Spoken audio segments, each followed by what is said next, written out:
بالله من الشيطان الرجيم. بسم الله الرحمن الرحيم.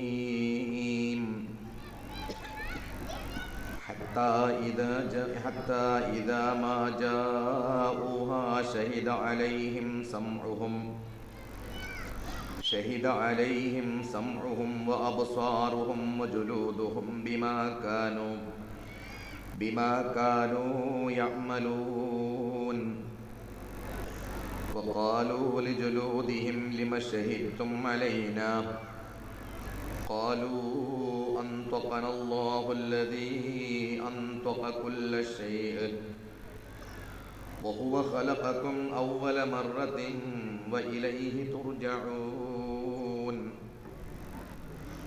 وما كنتم تستترون أن يشهد عليكم سمعكم ولا أبصاركم ولا جلودكم ولكن ظننتم أن الله لا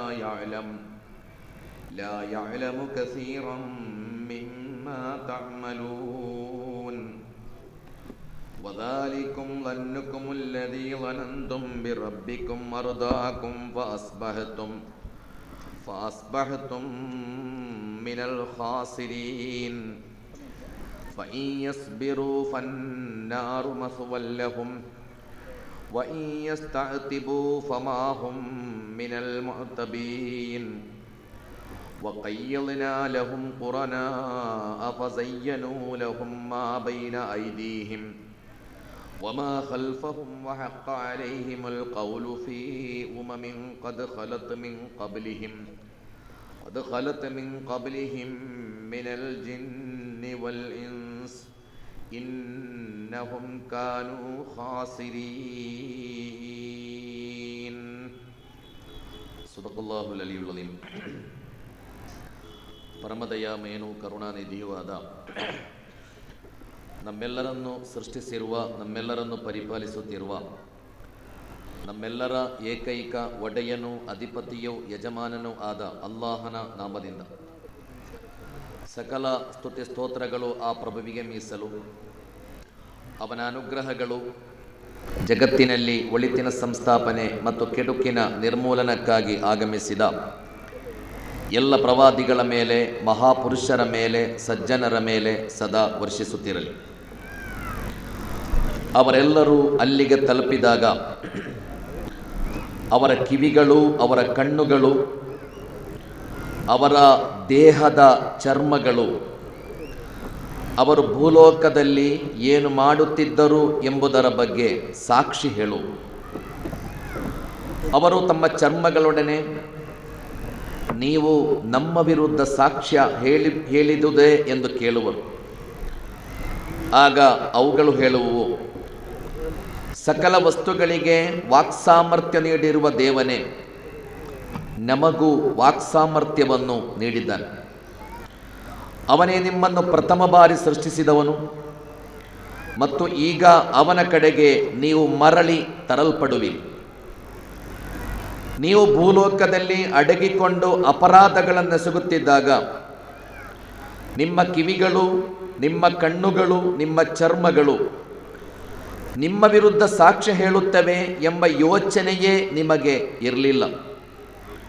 ನೀವಂತೂ ನಿಮ್ಮ ಕರ್ಮಗಳ ಬಗ್ಗೆ ಅಲ್ಲಾಹನಿಗೆ ಅರಿವಿಲ್ಲ ಅಂತ ಭಾವಿಸಿಕೊಂಡಿದ್ದೀರಿ. ನೀವು ನಿಮ್ಮ ಪ್ರಭುವಿನ ಬಗ್ಗೆ ಇರಿಸಿಕೊಂಡಿದ್ದ ಈ ಭಾವನೆಯೇ ನಿಮ್ಮನ್ನು ಕೆಡಿಸಿಬಿಟ್ಟಿತು ಮತ್ತು ಇದರಿಂದಾಗಿಯೇ ನೀವು ನಷ್ಟಕ್ಕೆ ಒಳಗಾಗಿ ಬಿಟ್ಟಿರಿ. ಇಂತಹ ಪರಿಸ್ಥಿತಿಯಲ್ಲಿ ಅವರು ತಾಳ್ಮೆ ವಹಿಸಿದರೂ ವಹಿಸದಿದ್ದರೂ ನರಕಾಗ್ನಿಯೇ ಅವರ ವಾಸಸ್ಥಾನವಾಗಿರುವುದು. ಅವರು ಮರಳಲು ಬಯಸಿದರೂ ಅವರಿಗೆ ಅದಕ್ಕೆ ಅವಕಾಶ ಕೊಡಲಾಗದು. ಅವರಿಗೆ ಅವರ ಮುಂದೆ ಮತ್ತು ಹಿಂದೆ ಇರುವ ಎಲ್ಲ ವಸ್ತುಗಳನ್ನು ಮನೋಹರವಾಗಿ ತೋರಿಸುತ್ತಿದ್ದಂತಹ ಸಂಗಾತಿಗಳನ್ನು ನಾವು ಅವರ ಮೇಲೆ ಹೇರಿಬಿಟ್ಟಿದ್ದೆವು. ಕೊನೆಗೆ ಇವರಿಗಿಂತ ಮುಂಚೆ ಗತಿಸಿ ಹೋಗಿದ್ದ ಯಕ್ಷ ಮತ್ತು ಮಾನವ ಸಮುದಾಯಗಳಿಗೆ ಅನ್ವಯಗೊಂಡಿದ್ದ ಶಿಕ್ಷೆಯ ತೀರ್ಮಾನವೇ ಅವರಿಗೂ ಅನ್ವಯವಾಗಿ ಬಿಟ್ಟಿತು. ಖಂಡಿತವಾಗಿಯೂ ಅವರು ನಷ್ಟ ಹೊಂದುವವರಾಗಿದ್ದರು. ಜಮಾಯತ್ ಇಸ್ಲಾಮಿ ಕುಷ್ಟಗಿ ವತಿಯಿಂದ ನಡೆಯುತ್ತಿರುವ ಸಾರ್ವಜನಿಕ ಕುರ್ಆನ್ ಪ್ರವಚನ ಕಾರ್ಯಕ್ರಮದ ಕೊನೆಯ ದಿನವಾದ ಇಂದು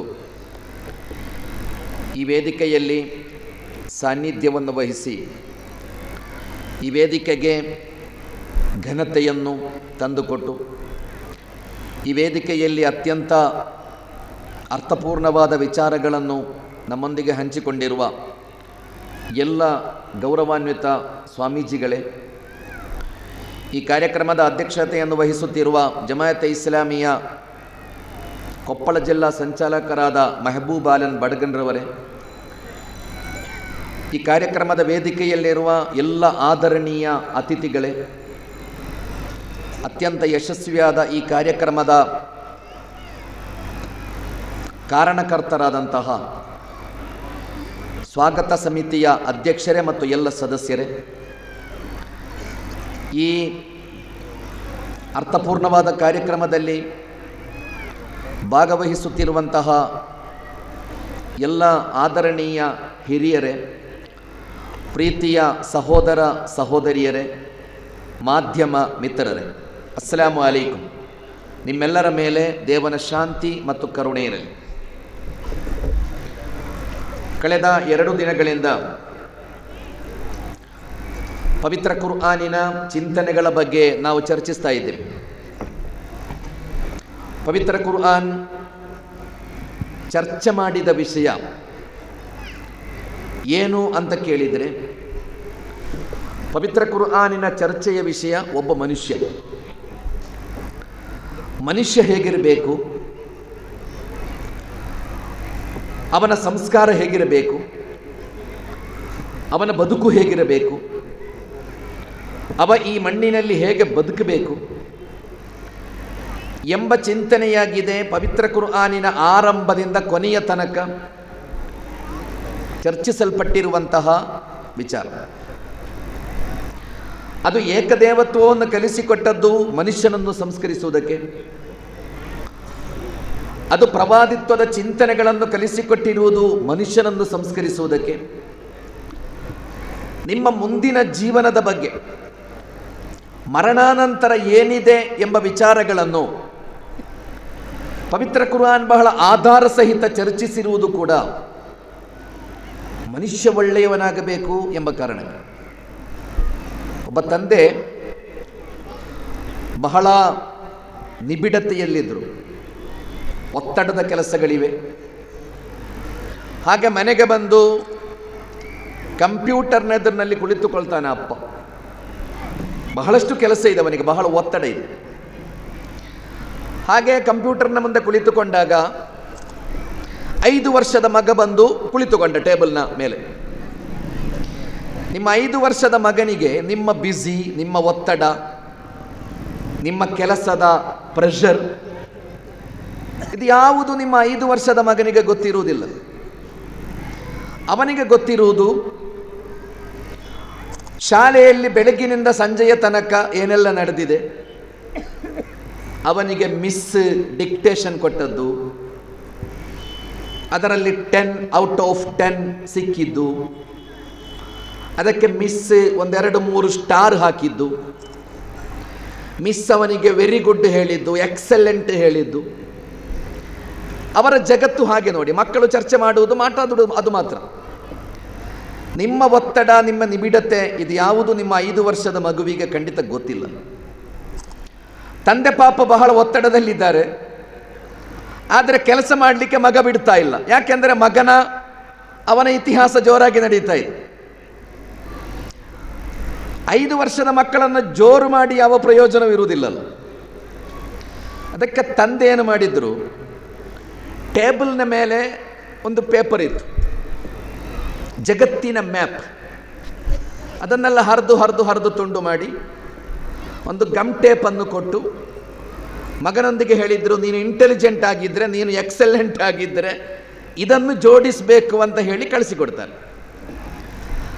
ಆ ತಂದೆ ಆಲೋಚಿಸಿದ್ರು, ಇನ್ನು ಇವ 4 ಗಂಟೆ ಇಲ್ಲಿಗೆ ಬರುವುದಿಲ್ಲ ಅಂತ ಆಲೋಚಿಸಿದ್ರು. ಯಾಕೆಂದರೆ ಜಗತ್ತನ್ನು ಇವ ಜೋಡಿಸಬೇಕಾದ್ರೆ ಅದಷ್ಟು ಸುಲಭ ಅಲ್ಲಲ್ಲ. ಇನ್ನೊಂದು 4 ಗಂಟೆ ಇವ ಬರುವುದಿಲ್ಲ, ನನ್ನ ಕೆಲಸ ನಡೆಯುತ್ತದೆ ಅಂತ ಅಪ್ಪ ತೀರ್ಮಾನಿಸ್ತಾನೆ. ಆದರೆ ಒಂದು 10 ನಿಮಿಷ ಆಯಿತು, ಮಗ ರೆಡಿ, ಡ್ಯಾಡಿ ಫಿನಿಶ್ಡ್ ಅಂತ ಅವರ ರೆಡಿ ಬಂದಿದ್ದಾನೆ. ತಂದೆಗೆ ಬಹಳ ಆಶ್ಚರ್ಯ, ಅಲ್ಲ ನೀನು ಅಷ್ಟು ಬುದ್ಧಿವಂತ ಹೇಗಾದದ್ದು, ಜಗತ್ತನ್ನು ಜೋಡಿಸುವಷ್ಟು ಬುದ್ಧಿವಂತ ನೀನಾಗಿದ್ಯಾ ಅಂತ ಕೇಳಿದಾಗ ಮಗ ಹೇಳ್ತಾನೆ, ನಿಮ್ಮ ಜಗತ್ತಿನ ಬಗ್ಗೆ ನನಗೆ ಗೊತ್ತಿಲ್ಲ. ಅಮೇರಿಕಾ, ಫ್ರಾನ್ಸ್, ಇಟಲಿ, ಜರ್ಮನ್ ಅದೆಲ್ಲಿದೆ ಅಂತ ನನಗೆ ಖಂಡಿತ ಗೊತ್ತಿಲ್ಲ. ಆದರೆ ನೀವು ಕೊಟ್ಟ ಭೂಪಟದಲ್ಲಿ ಒಂದು ಮನುಷ್ಯನ ಫೋಟೋ ಇತ್ತು, ಅದಕ್ಕೆ ಕೈ ಬೇಕಾದ ಕಡೆಯಲ್ಲಿ ಕೈಯನ್ನು ಜೋಡಿಸಿದ್ದೇನೆ, ಕಾಲು ಬೇಕಾದ ಕಡೆಯಲ್ಲಿ ಕಾಲನ್ನು ಜೋಡಿಸಿದ್ದೇನೆ, ತಲೆ ಇರಬೇಕಾದ ಕಡೆಯಲ್ಲಿ ತಲೆಯನ್ನು ಜೋಡಿಸಿದ್ದೇನೆ. ಹಾಗೆ ಎಲ್ಲವನ್ನು ಹೀಗೆ ಜೋಡಿಸಿದಾಗ ಮನುಷ್ಯ ಸರಿಯಾದಾಗ ಜಗತ್ತು ಕೂಡ ಸರಿಯಾಯಿತು ಅಂತ ಆ ಹುಡುಗ ಹೇಳಿದ ಎಂಬುದು ನಾವೆಲ್ಲ ಬಹಳ ಸಂದರ್ಭಗಳಲ್ಲಿ ಆಲಿಸಿರುವ, ಅಲ್ಲ ಮತ್ತೆ ಮತ್ತೆ ನೆನಪಿಸಿಕೊಳ್ಳಬೇಕಾದ ಒಂದು ವಿಚಾರ ಅಂತ ನಾನು ನಿಮ್ಮೊಂದಿಗೆ ಹಂಚಿಕೊಳ್ತಾ ಇದ್ದೆ. ಎಲ್ಲಿಯ ತನಕ ಮನುಷ್ಯ ಒಳ್ಳೆಯವನಾಗುವುದಿಲ್ಲವೋ ಅಲ್ಲಿಯ ತನಕ ಈ ಜಗತ್ತು ಒಳ್ಳೆಯದಾಗಲು ಖಂಡಿತ ಸಾಧ್ಯ ಇಲ್ಲ. ಆದ್ದರಿಂದಲೇ ಮನುಷ್ಯನನ್ನು ಒಳ್ಳೆಯವನನ್ನಾಗಿ ಮಾಡಲು ಬೇಕಾಗಿ ಇರುವಂತಹ ಏಕೈಕ ಮಾರ್ಗದರ್ಶನ ಧರ್ಮಗಳು, ಧಾರ್ಮಿಕ ಗ್ರಂಥಗಳು ಆಗಿವೆ. ನಿಮ್ಮ ತಂದೆ ಮತ್ತು ತಾಯಿಯನ್ನು ಗೌರವಿಸಬೇಕು ಅಂತ ನಿಮಗೆ ಯಾರು ಕಲಿಸಿಕೊಟ್ಟದ್ದು? ವೃದ್ಧರಾದ ತಂದೆ ಮತ್ತು ತಾಯಿಯನ್ನು ಗೌರವಿಸಿ ಎಂದು ಕಲಿಸಿಕೊಟ್ಟದ್ದು ಒಬ್ಬ ವಿಜ್ಞಾನಿಯ ಸಂಶೋಧನೆ ಅಲ್ಲ. ಒಬ್ಬ ವಿಜ್ಞಾನಿ ಧಾರಾಳ ಸಂಶೋಧನೆ ಮಾಡಿ ಕಂಡುಕೊಂಡ ಒಂದು ಸತ್ಯ ಅಲ್ಲ, ತಂದೆ ಮತ್ತು ತಾಯಿಗೆ ಗೌರವವನ್ನು ಕೊಡಿ, ವೃದ್ಧಾಪ್ಯದ ದಿನಗಳಲ್ಲಿ ಅವರನ್ನು ಗೌರವಿಸಿ ಎಂದು ಈ ಜಗತ್ತಿಗೆ ವಿಜ್ಞಾನಿ ಹೇಳಿಕೊಟ್ಟದ್ದಲ್ಲದು. ಪತ್ನಿ ಮತ್ತು ಮಕ್ಕಳೊಂದಿಗೆ ಅಪಾರವಾದ ಪ್ರೀತಿಯೊಂದಿಗೆ ವರ್ತಿಸಿ ಎಂದು ಯಾವುದೋ ವಿಜ್ಞಾನಿ ಕಂಡುಕೊಂಡ ಸತ್ಯ ಅಲ್ಲಲ್ಲದು. ಇವೆಲ್ಲವನ್ನು ಈ ಜಗತ್ತಿಗೆ ಕಲಿಸಿಕೊಟ್ಟದ್ದು ಧರ್ಮಗಳು, ಧಾರ್ಮಿಕ ಗ್ರಂಥಗಳು ಆಗಿವೆ. ಆದ್ದರಿಂದ ಸಹೋದರ ಸಹೋದರಿಯರೇ, ಪವಿತ್ರ ಕುರ್ಆನ್ನ ಎಲ್ಲ ವಿಚಾರಗಳು, ಅದರ ಕೇಂದ್ರ ಬಿಂದು ಒಬ್ಬ ಮನುಷ್ಯ ಹೇಗಿರಬೇಕು, ನಾನು ಮತ್ತು ನೀವು ಹೇಗಿರಬೇಕು ಈ ಭೂಮಿಯಲ್ಲಿ, ನಮ್ಮ ಬದುಕಿನ ವಾಸ್ತವಿಕತೆಗಳೇನು, ಬದುಕಿನ ಉದ್ದೇಶಗಳೇನು, ಬದುಕಿನ ಅಜೆಂಡಾಗಳೇನು, ಇದರ ಸ್ಪಷ್ಟವಾದ ವಿವರಣೆಯಾಗಿದೆ ಪವಿತ್ರ ಕುರ್ಆನಿನ 6236 ಸೂಕ್ತಗಳಲ್ಲಿ ಚರ್ಚಿಸಲ್ಪಟ್ಟಿರುವುದು ಒಬ್ಬ ಸಂಪೂರ್ಣ ಮನುಷ್ಯನ ಚಿತ್ರಣ.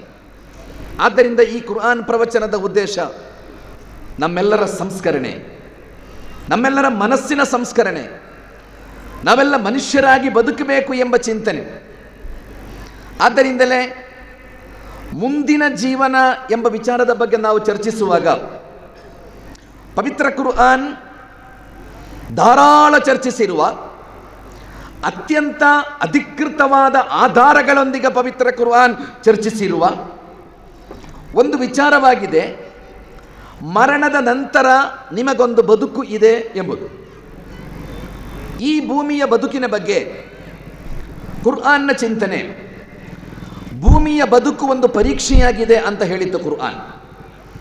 ಅಲ್ಲದಿ ಖಲಕಲ್ ಮೌತ ವಲ್ ಹಯಾತ ಲಿಯಬ್ಲುವಕುಂ ಅಯ್ಯುಕುಂ ಅಹ್ಸನು ಅಮಲ ಅಂತ ಕುರ್ಆನ್ ಹೇಳಿ, ಇಹಲೋಕದಲ್ಲಿ ನಿಮ್ಮ ಬದುಕು ನೀವು ಯಾವುದೋ ಜನ್ಮದಲ್ಲಿ ಮಾಡಿದ ಅಪರಾಧಗಳಿಗೆ ಶಿಕ್ಷೆ ಪಡೀಲಿಕ್ಕಾಗಿ ಬಂದದ್ದಲ್ಲ ಈ ಬದುಕು, ಅಥವಾ ನೀವು ಯಾವುದೋ ಜೀವನದಲ್ಲಿ ಮಾಡಿದ ಒಳಿತುಗಳಿಗಾಗಿ ಸಂತೋಷ ಪಡಲಿಕ್ಕೆ, ಅದರ ಪರಿಣಾಮವನ್ನು ಪಡೀಲಿಕ್ಕೆ ಬಂದವರು ಅಲ್ಲ ನೀವು. ಬದಲಾಗಿ ಈ ಭೂಮಿಯ ಮೇಲೆ ನಿಮ್ಮ ಬದುಕು ಒಂದು ಪರೀಕ್ಷೆಯಾಗಿದೆ ಎಂದು ಕುರ್ಆನ್ ಹೇಳಿದೆ. ಹಲ್ ಅತಾ ಅಲಲ್ ಇನ್ಸಾನಿ ಹೀನುಂ ಮಿನದ್ ದಹರ್ ಲಮ್ ಯಕುನ್ ಶೈಅಂ ಮದ್ಕೂರಾ ಇನ್ನಾ ಖಲಕ್ನಲ್ ಇನ್ಸಾನ ಅಮ್ಶಾಜಿನ್ ನಬ್ತಲೀಹಿ ಫಜಅಲ್ನಾಹು ಸಮೀಅನ್ ಬಸೀರಾ ಅಂತ ಕುರ್ಆನ್ ಹೇಳಿದೆ. ಅಲ್ಲ ಮನುಷ್ಯರೇ, ನೀವಿಲ್ಲದೆ ಇದ್ದ ಎಷ್ಟು ಕಾಲ ಕಳೆದು ಹೋಗಿದೆ, ನೀವು ಇಲ್ಲದೇ ಇರುವಾಗ ಜಗತ್ತು ನಡೆದಿದೆ. ಈ ಜಗತ್ತಿನಲ್ಲಿ ಇವತ್ತು ಯಾರೆಲ್ಲ ಬಹಳ ದೊಡ್ಡ ದೊಡ್ಡ ಸರ್ವಾಧಿಕಾರಿಗಳಿದ್ದಾರೋ, ಬಹಳ ದೊಡ್ಡ ದೊಡ್ಡ ವಿಜ್ಞಾನಿಗಳಿದ್ದಾರೋ, ಬಹಳ ದೊಡ್ಡ ದೊಡ್ಡ ಧಾರ್ಮಿಕ ಮಹಾಪುರುಷರುಗಳಿದ್ದಾರೋ, ನೀವು ಇಲ್ಲದಿದ್ದ ಒಂದು ಧಾರಾಳ ಕಾಲ ಈ ಭೂಮಿಯಲ್ಲಿ ಕಳೆದು ಹೋಗಿದೆ. ಅವತ್ತು ಈ ಭೂಮಿ ಬಹಳ ವ್ಯವಸ್ಥಿತವಾಗಿ ನಡೆದಿದೆ. ನೀವು ಇಲ್ಲ ಎಂಬ ಕಾರಣಕ್ಕೆ ಜಗತ್ತಿನಲ್ಲಿ ಸಮಸ್ಯೆಗಳೇನೂ ಇರಲಿಲ್ಲ. ಇನ್ನ ಖಲಕ್ನಲ್ ಇನ್ಸಾನ ಅಂಶಾಜಿನ್ ನಬ್ತಲೀಹಿ ಫಜಅಲ್ನಾಹು ಸಮೀಅನ್ ಬಸೀರ. ನಾವು ಮನುಷ್ಯನನ್ನು ಈ ಭೂಮಿಯಲ್ಲಿ ಸೃಷ್ಟಿಸಿರುವುದು ಪರೀಕ್ಷಿಸುವುದಕ್ಕಾಗಿ. ನಿಮ್ಮ ಪರೀಕ್ಷೆ ನಡೆಯುತ್ತದೆ ಈ ಭೂಮಿಯಲ್ಲಿ. ಯಾವ ಪರೀಕ್ಷೆ ಅದು? ನೀವು ಒಳ್ಳೆಯವರೋ ಕೆಟ್ಟವರೋ ಎಂಬ ಪರೀಕ್ಷೆ ನಡೆಯುತ್ತದೆ. ಆಧ್ಯಾತ್ಮಿಕತೆ ಅಂತ ಹೇಳುವಾಗ ಪವಿತ್ರ ಕುರ್ಆನ್ನ ಶಿಕ್ಷಣದಂತೆ ಆಧ್ಯಾತ್ಮಿಕತೆ ಎಂಬುದು ಆರಾಧನಾಲಯಗಳಿಗೆ ಸೀಮಿತ ಅಲ್ಲ. ನಾವೆಲ್ಲ ಕೆಲವೊಮ್ಮೆ ಆಲೋಚಿಸುವುದು ಹಾಗೆ. ಆಧ್ಯಾತ್ಮಿಕತೆ ಅಂದರೆ ಯಾವುದೋ ದೇವನ ಆರಾಧನೆಯಲ್ಲಿ ಹೀಗೆ ತಲ್ಲೀನನಾಗಿ ಬಿಡುವುದಕ್ಕೆ ಆಧ್ಯಾತ್ಮಿಕ ಚಿಂತನೆ ಅಂತ ನಾವು ಕೆಲವೊಮ್ಮೆ ಆಲೋಚಿಸುವುದಿದೆ. ಪವಿತ್ರ ಕುರ್ಆನ್ನ ಶಿಕ್ಷಣದಲ್ಲಿ ಆಧ್ಯಾತ್ಮಿಕತೆ ಅಂದರೆ ಎಲ್ಲೋ ಮಂದಿರದಲ್ಲಿ ಮಸೀದಿಯಲ್ಲಿ ಹೋಗಿ ದೇವನ ಆರಾಧನೆಯಲ್ಲಿ ಹೀಗೆ ತಲ್ಲೀನನಾಗುವುದಕ್ಕೆ ಅಲ್ಲ ಆಧ್ಯಾತ್ಮಿಕತೆ ಅಂತ ಹೇಳಿದ್ದು. ಬದಲಾಗಿ ಆಧ್ಯಾತ್ಮಿಕತೆ ಅಂದರೆ ಕುರ್ಆನ್ ಕಲಿಸಿಕೊಟ್ಟ ಆಧ್ಯಾತ್ಮಿಕತೆ, ಪ್ರವಾದಿ ಮೊಹಮ್ಮದರು ಕಲಿಸಿಕೊಟ್ಟ ಆಧ್ಯಾತ್ಮಿಕತೆ, ಬದುಕಿನ ಎಲ್ಲ ಕ್ಷೇತ್ರಗಳಲ್ಲೂ ನಿಮ್ಮನ್ನು ತೊಡಗಿಸಿಕೊಂಡು ನೀವು ವ್ಯಾಪಾರಿಗಳಾಗಬೇಕು, ನೀವು ಕುಟುಂಬ ಜೀವನ ಸಾಗಿಸಬೇಕು, ನೀವು ಬಿಸ್ನೆಸ್ ಮಾಡಬೇಕು, ನೀವು ಇಂಡಸ್ಟ್ರಿ ಸ್ಥಾಪಿಸಬೇಕು, ನೀವು ಕೆಲಸ ಮಾಡಬೇಕು, ನೀವು ರಾಜಕೀಯ ಮಾಡಬೇಕು, ನೀವು ಅಧಿಕಾರ ನಡೆಸಬೇಕು, ಎಲ್ಲ ಕೆಲಸಗಳನ್ನು ನೀವು ಮಾಡಬೇಕು. ಕುರ್ಆನ್ ಪ್ರತಿಪಾದಿಸುವ ಧರ್ಮದ ಬಗ್ಗೆ ಹೇಳಿದ್ದು ಇದು ನೈಸರ್ಗಿಕವಾದ ಧರ್ಮ ಅಂತ ಹೇಳಿತ್ತು. ಕುರ್ಆನ್ ಯಾವ ಧರ್ಮವನ್ನು ಪ್ರತಿಪಾದಿಸುತ್ತದೆಯೋ, ಕುರ್ಆನ್ ಯಾವ ಚಿಂತನೆಗಳನ್ನು ಪ್ರತಿಪಾದಿಸುತ್ತದೆಯೋ, ಫಿತ್ರತಲ್ಲಾಹಿ ಲತೀ ಫತರನ್ನಾಸ ಅಲೈಹಾ, ಇದು ನೈಸರ್ಗಿಕವಾದ ಧರ್ಮ, ಇದು ನೈಸರ್ಗಿಕವಾದಂತಹ ವಿಚಾರಗಳು. ಆದ್ದರಿಂದ ಇಲ್ಲಿ ದೇವರು, ಧರ್ಮ, ಆಧ್ಯಾತ್ಮಿಕತೆ ಎಂಬುದು ಯಾವುದೋ ಗೊಂದಲದ ವಿಚಾರಗಳಲ್ಲ. ಬದಲಾಗಿ ನೀವು ವ್ಯಾಪಾರಿಗಳೋ, ವ್ಯಾಪಾರದಲ್ಲಿ ನೀವು ಅತ್ಯಂತ ಪ್ರಾಮಾಣಿಕರಾಗಿರಬೇಕು ಎಂಬುದು ಆ ಕ್ಷೇತ್ರದಲ್ಲಿರುವ ಆಧ್ಯಾತ್ಮಿಕತೆಯಾಗಿದೆ. ನೀವು ಕುಟುಂಬ ಜೀವನ ಸಾಗಿಸುವವರು, ನಿಮ್ಮ ಪತ್ನಿ ಮಕ್ಕಳ ವಿಚಾರದಲ್ಲಿ ನಿಮ್ಮ ಹೊಣೆಗಾರಿಕೆಗಳನ್ನು ಸಂಪೂರ್ಣವಾಗಿ ನಿರ್ವಹಿಸಬೇಕು ಎಂಬುದು ಆಧ್ಯಾತ್ಮಿಕತೆಯಾಗಿದೆ. ನಿಮ್ಮ ಚಾರಿತ್ರ್ಯವನ್ನು ಕಾಪಾಡಿಕೊಳ್ಳಬೇಕು ಎಂಬುದು ಆಧ್ಯಾತ್ಮಿಕತೆಯಾಗಿದೆ. ನಿಮ್ಮ ನಾಲಿಗೆಯ ಮೇಲೆ ನಿಯಂತ್ರಣ ಇರಬೇಕು ಎಂಬುದು ಆಧ್ಯಾತ್ಮಿಕತೆಯಾಗಿದೆ. ನೀವು ರಾಜಕೀಯ ಮಾಡುವಾಗ ಮೋಸದ, ಜನರನ್ನು ಬೇರ್ಪಡಿಸುವ, ಅತ್ಯಂತ ಹೀನ ಮಟ್ಟದ ರಾಜಕೀಯ ಮಾಡಬಾರದು. ಬಹಳ ಪ್ರಾಮಾಣಿಕತೆಯ, ಸತ್ಯಸಂಧತೆಯ ರಾಜಕೀಯ ನಡೆಸಬೇಕು ಎಂಬುದು ಆಧ್ಯಾತ್ಮಿಕತೆಯಾಗಿದೆ. ಹೀಗೆ ಆಧ್ಯಾತ್ಮಿಕತೆ ಎಂದರೆ ಬದುಕಿನ ಯಾವುದೆಲ್ಲ ಕ್ಷೇತ್ರಗಳಲ್ಲಿ ನೀವು ತೊಡಗಿಸಿಕೊಳ್ತೀರೋ ಆ ಎಲ್ಲ ಕ್ಷೇತ್ರಗಳಲ್ಲೂ ನನಗೆ ನನ್ನ ಧರ್ಮ ಕಲಿಸಿಕೊಟ್ಟಿರುವ ಒಂದು ನಿಯಮ ಇದೆ. ನನ್ನ ದೇವರು, ನನ್ನ ಧಾರ್ಮಿಕ ಗ್ರಂಥ ನನಗೆ ಕಲಿಸಿಕೊಟ್ಟ ಮೌಲ್ಯ ಇದೆ. ಅಲ್ಲಿ ಮೋಸ ಇರಬಾರ್ದು, ಅಲ್ಲಿ ಅನ್ಯಾಯ ಇರಬಾರ್ದು, ಅಲ್ಲಿ ಕಲಬೆರಕೆ ಇರಬಾರ್ದು, ಅಲ್ಲಿ ಬೂಟಾಟಿಕೆಗಳಿರಬಾರ್ದು, ಅಲ್ಲಿ ಯಾರಿಗೂ ನೋವಾಗಬಾರ್ದು.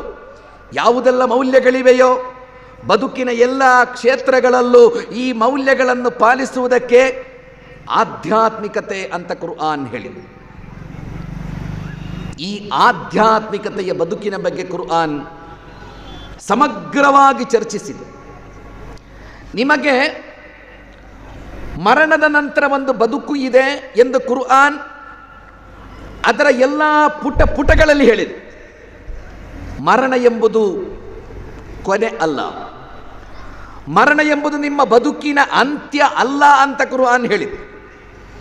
ಸಹೋದರ ಸಹೋದರಿಯರೇ, ನಮ್ಮೆಲ್ಲರ ಬದುಕಿನಲ್ಲಿ ಅತ್ಯಂತ ದೊಡ್ಡ ಸತ್ಯ ಯಾವುದು ಅಂತ ಕೇಳಿದರೆ, ಒಂದು ದಿವಸ ನಾನು ಈ ರಾಜ್ಯದ ಮುಖ್ಯಮಂತ್ರಿ ಆಗ್ತೇನೆ ಅಂತ ನೀವು ಹೇಳ್ಬೋದು. ಅದು ನಡೆಯಲೂಬಹುದು, ನಡೆಯದೇ ಇರಲೂಬಹುದು. ಒಂದು ದಿವಸ ನಾನು ಈ ದೇಶದ ಅತ್ಯಂತ ದೊಡ್ಡ ಕೈಗಾರಿಕೋದ್ಯಮಿ ಆಗ್ತೇನೆ ಅಂತ ನೀವು ಹೇಳ್ಬೋದು. ಅದಾಗಲೂಬಹುದು, ಆಗದೇ ಇರಲೂಬಹುದು.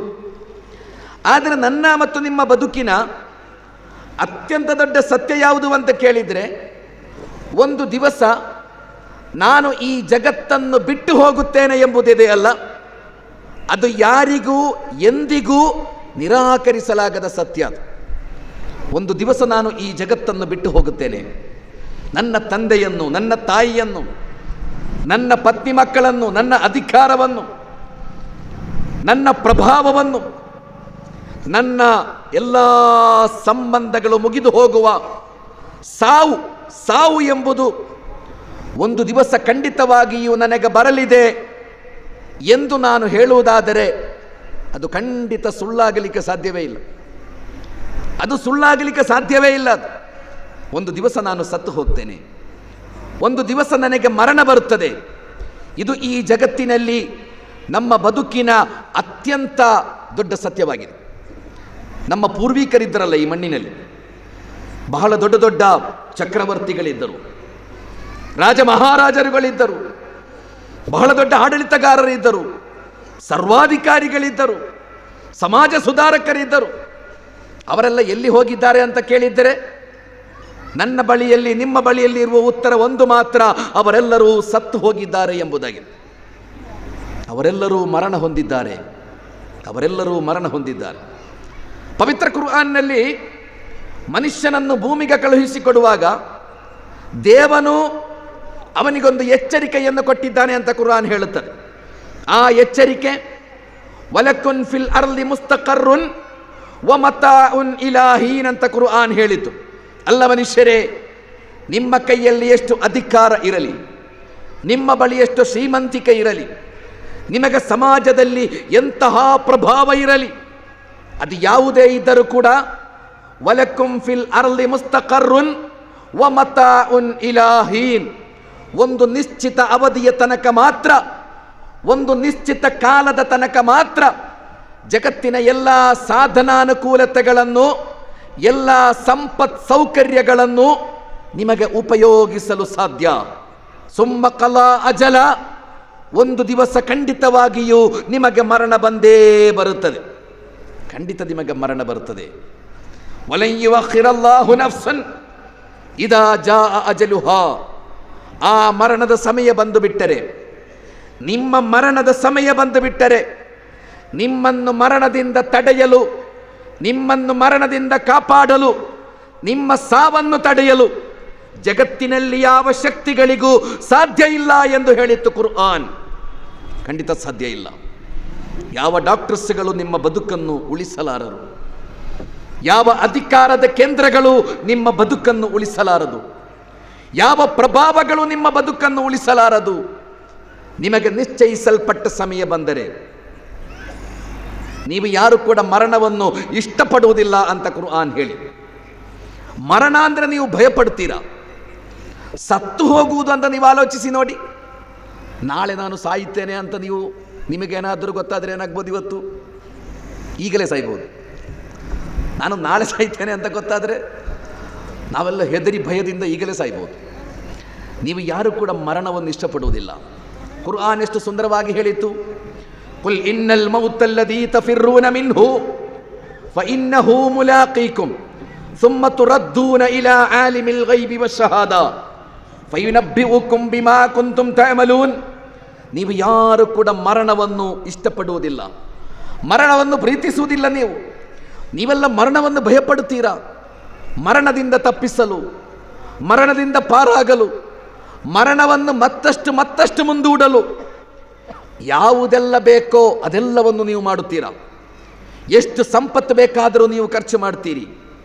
ನಿಮ್ಮ ಮನೆಯನ್ನು ಮಾರಾಟ ಮಾಡಿ, ನಿಮ್ಮ ಸೈಟನ್ನು ಮಾರಾಟ ಮಾಡಿ, ನಿಮ್ಮ ಎಲ್ಲವನ್ನೂ ಮಾರಾಟ ಮಾಡಿ, ಒಂದೋ ಅಮೇರಿಕಾದಲ್ಲಿ ಬೇಕಾದರೆ ಆಪರೇಷನ್ ಮಾಡಿಸಿ ನಿಮ್ಮ ಬದುಕನ್ನು ಉಳಿಸಿಕೊಳ್ಳಲು ನೀವು ಪ್ರಯತ್ನ ಪಡುತ್ತೀರಾ.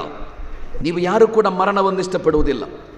ಆದರೆ ಕುಲ್ ಇನ್ನಲ್ ಮೌತಲ್ಲದೀ ತಫಿರ್ರೂನ ಮಿನ್ಹು ಫಇನ್ನಹು ಮುಲಾಕೀಕುಂ, ನೀವು ಮರಣದಿಂದ ಪಾರಾಗಲು ಯಾವ ಪ್ರಯತ್ನ ಪಟ್ಟರು, ಎಷ್ಟು ದೊಡ್ಡ ಆಪರೇಷನ್ ಮಾಡಿಸಿಕೊಂಡರು, ಖಂಡಿತವಾಗಿಯೂ ಮರಣ ನಿಮ್ಮನ್ನು ಹಿಡಿದೇ ತೀರುತ್ತದೆ ಎಂದು ಕುರ್ಆನ್ ಹೇಳಿದೆ.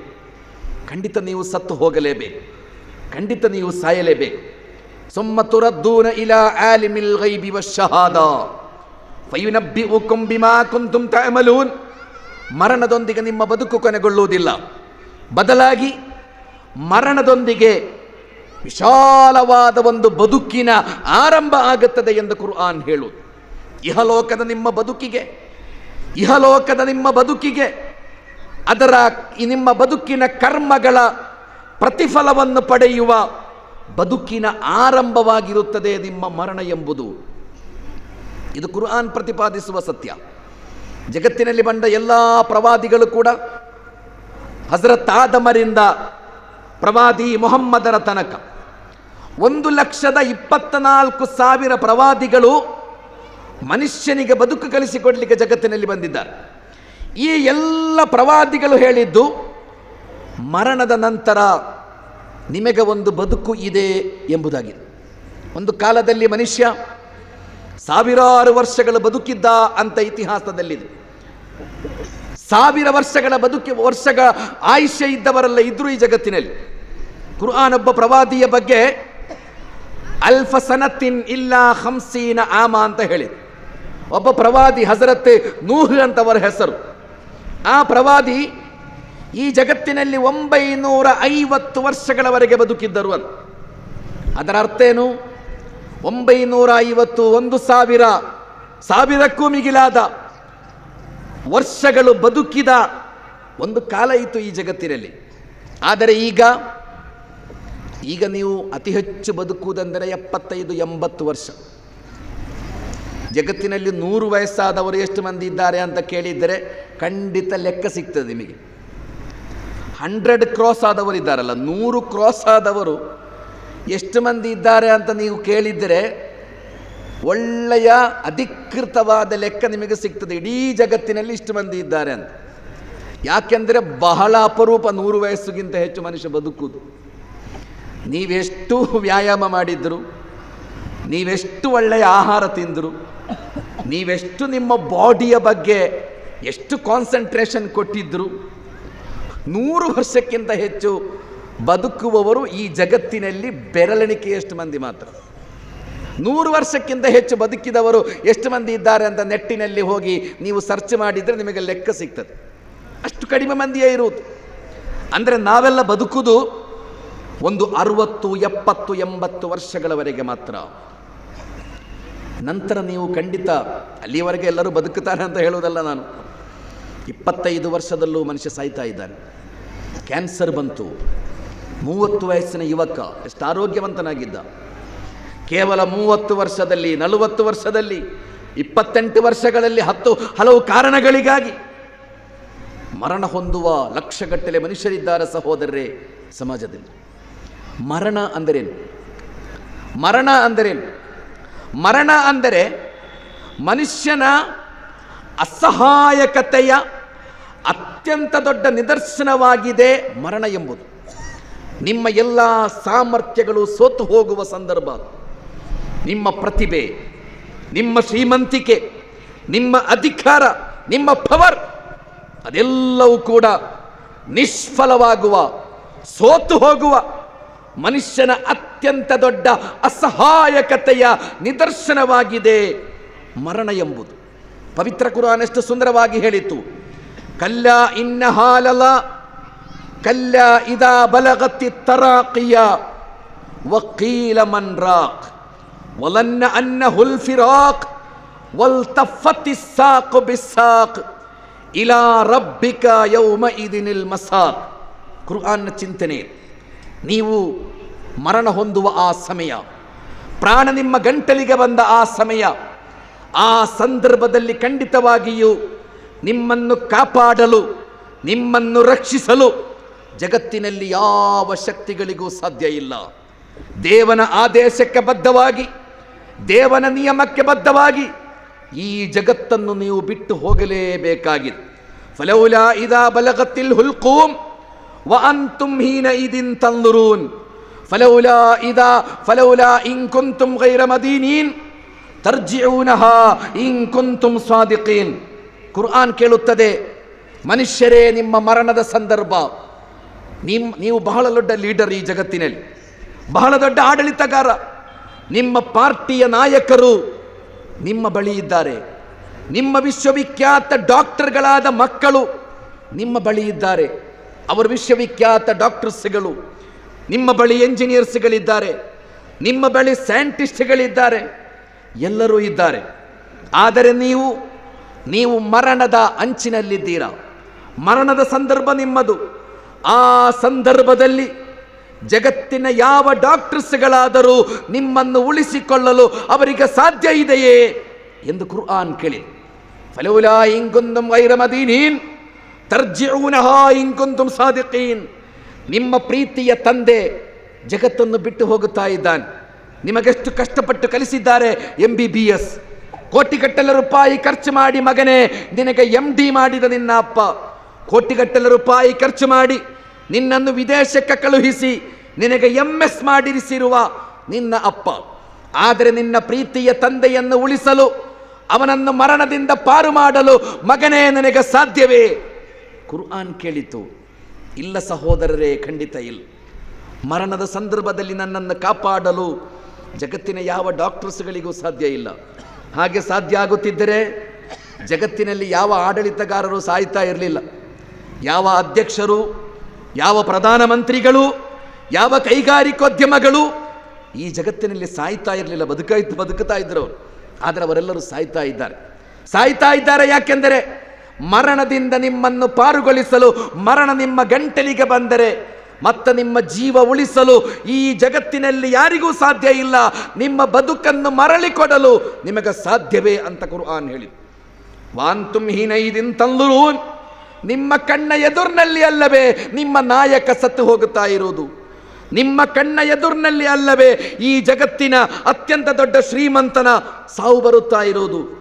ನಿಮ್ಮ ಕಣ್ಣಿನ ಎದುರಿನಲ್ಲಿ ಅಲ್ಲವೇ ನಿಮ್ಮ ಪ್ರೀತಿಯ ಮಕ್ಕಳ, ನಿಮ್ಮ ಪ್ರೀತಿಯ ತಂದೆಗೆ ಮರಣ ಬರುತ್ತಾ ಇರುವುದು?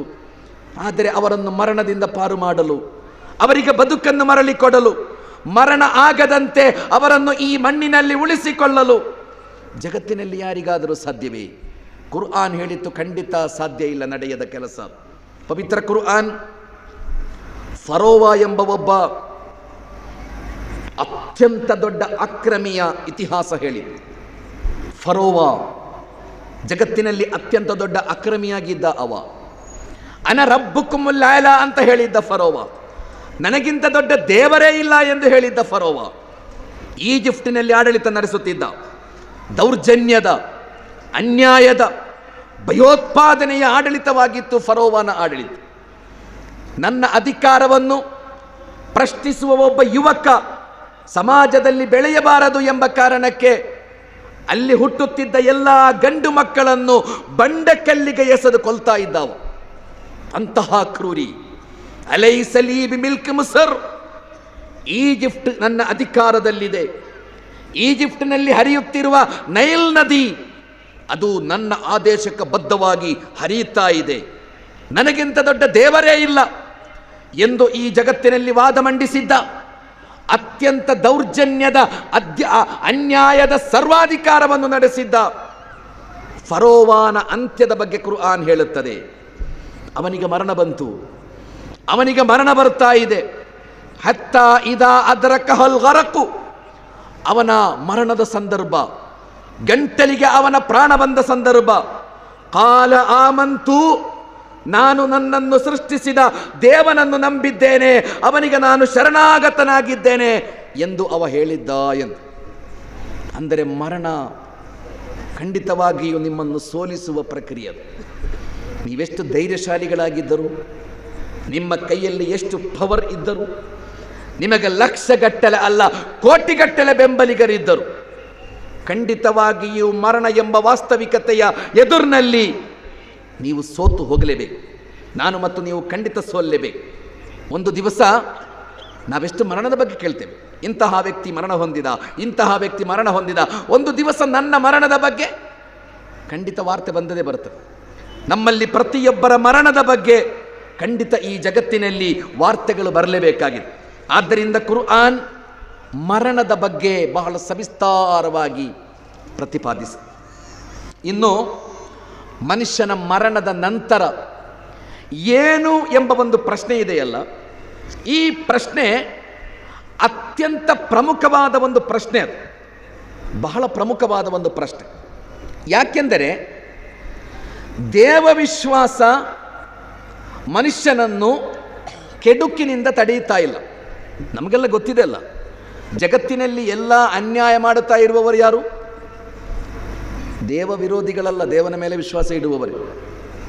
ನೀವು ಹಿಟ್ಲರ್ನ ಬಗ್ಗೆ ಸ್ಟಡಿ ಮಾಡಿದರೆ, ಹಿಟ್ಲರ್ ಅತ್ಯಂತ ಒಳ್ಳೆಯ ದೇವ ವಿಶ್ವಾಸಿಯಾಗಿದ್ದ. ಹಿಟ್ಲರ್ನ ಬದುಕು ನೀವು ಸ್ಟಡಿ ಮಾಡಿ, ಹಿಟ್ಲರ್ ದೇವನನ್ನು ನಿರಾಕರಿಸಿದ ಒಬ್ಬ ನಾಸ್ತಿಕ ಆಗಿರಲಿಲ್ಲ. ಹಿಟ್ಲರ್ ಒಬ್ಬ ಒಳ್ಳೆಯ ಆಸ್ತಿಕನಾಗಿದ್ದ. ಮುಸೋಲಿನಿಯ ಬಗ್ಗೆ ನೀವು ಸ್ಟಡಿ ಮಾಡಿ, ಮುಸೋಲಿನಿ ಒಬ್ಬ ನಾಸ್ತಿಕ ಆಗಿರಲಿಲ್ಲ.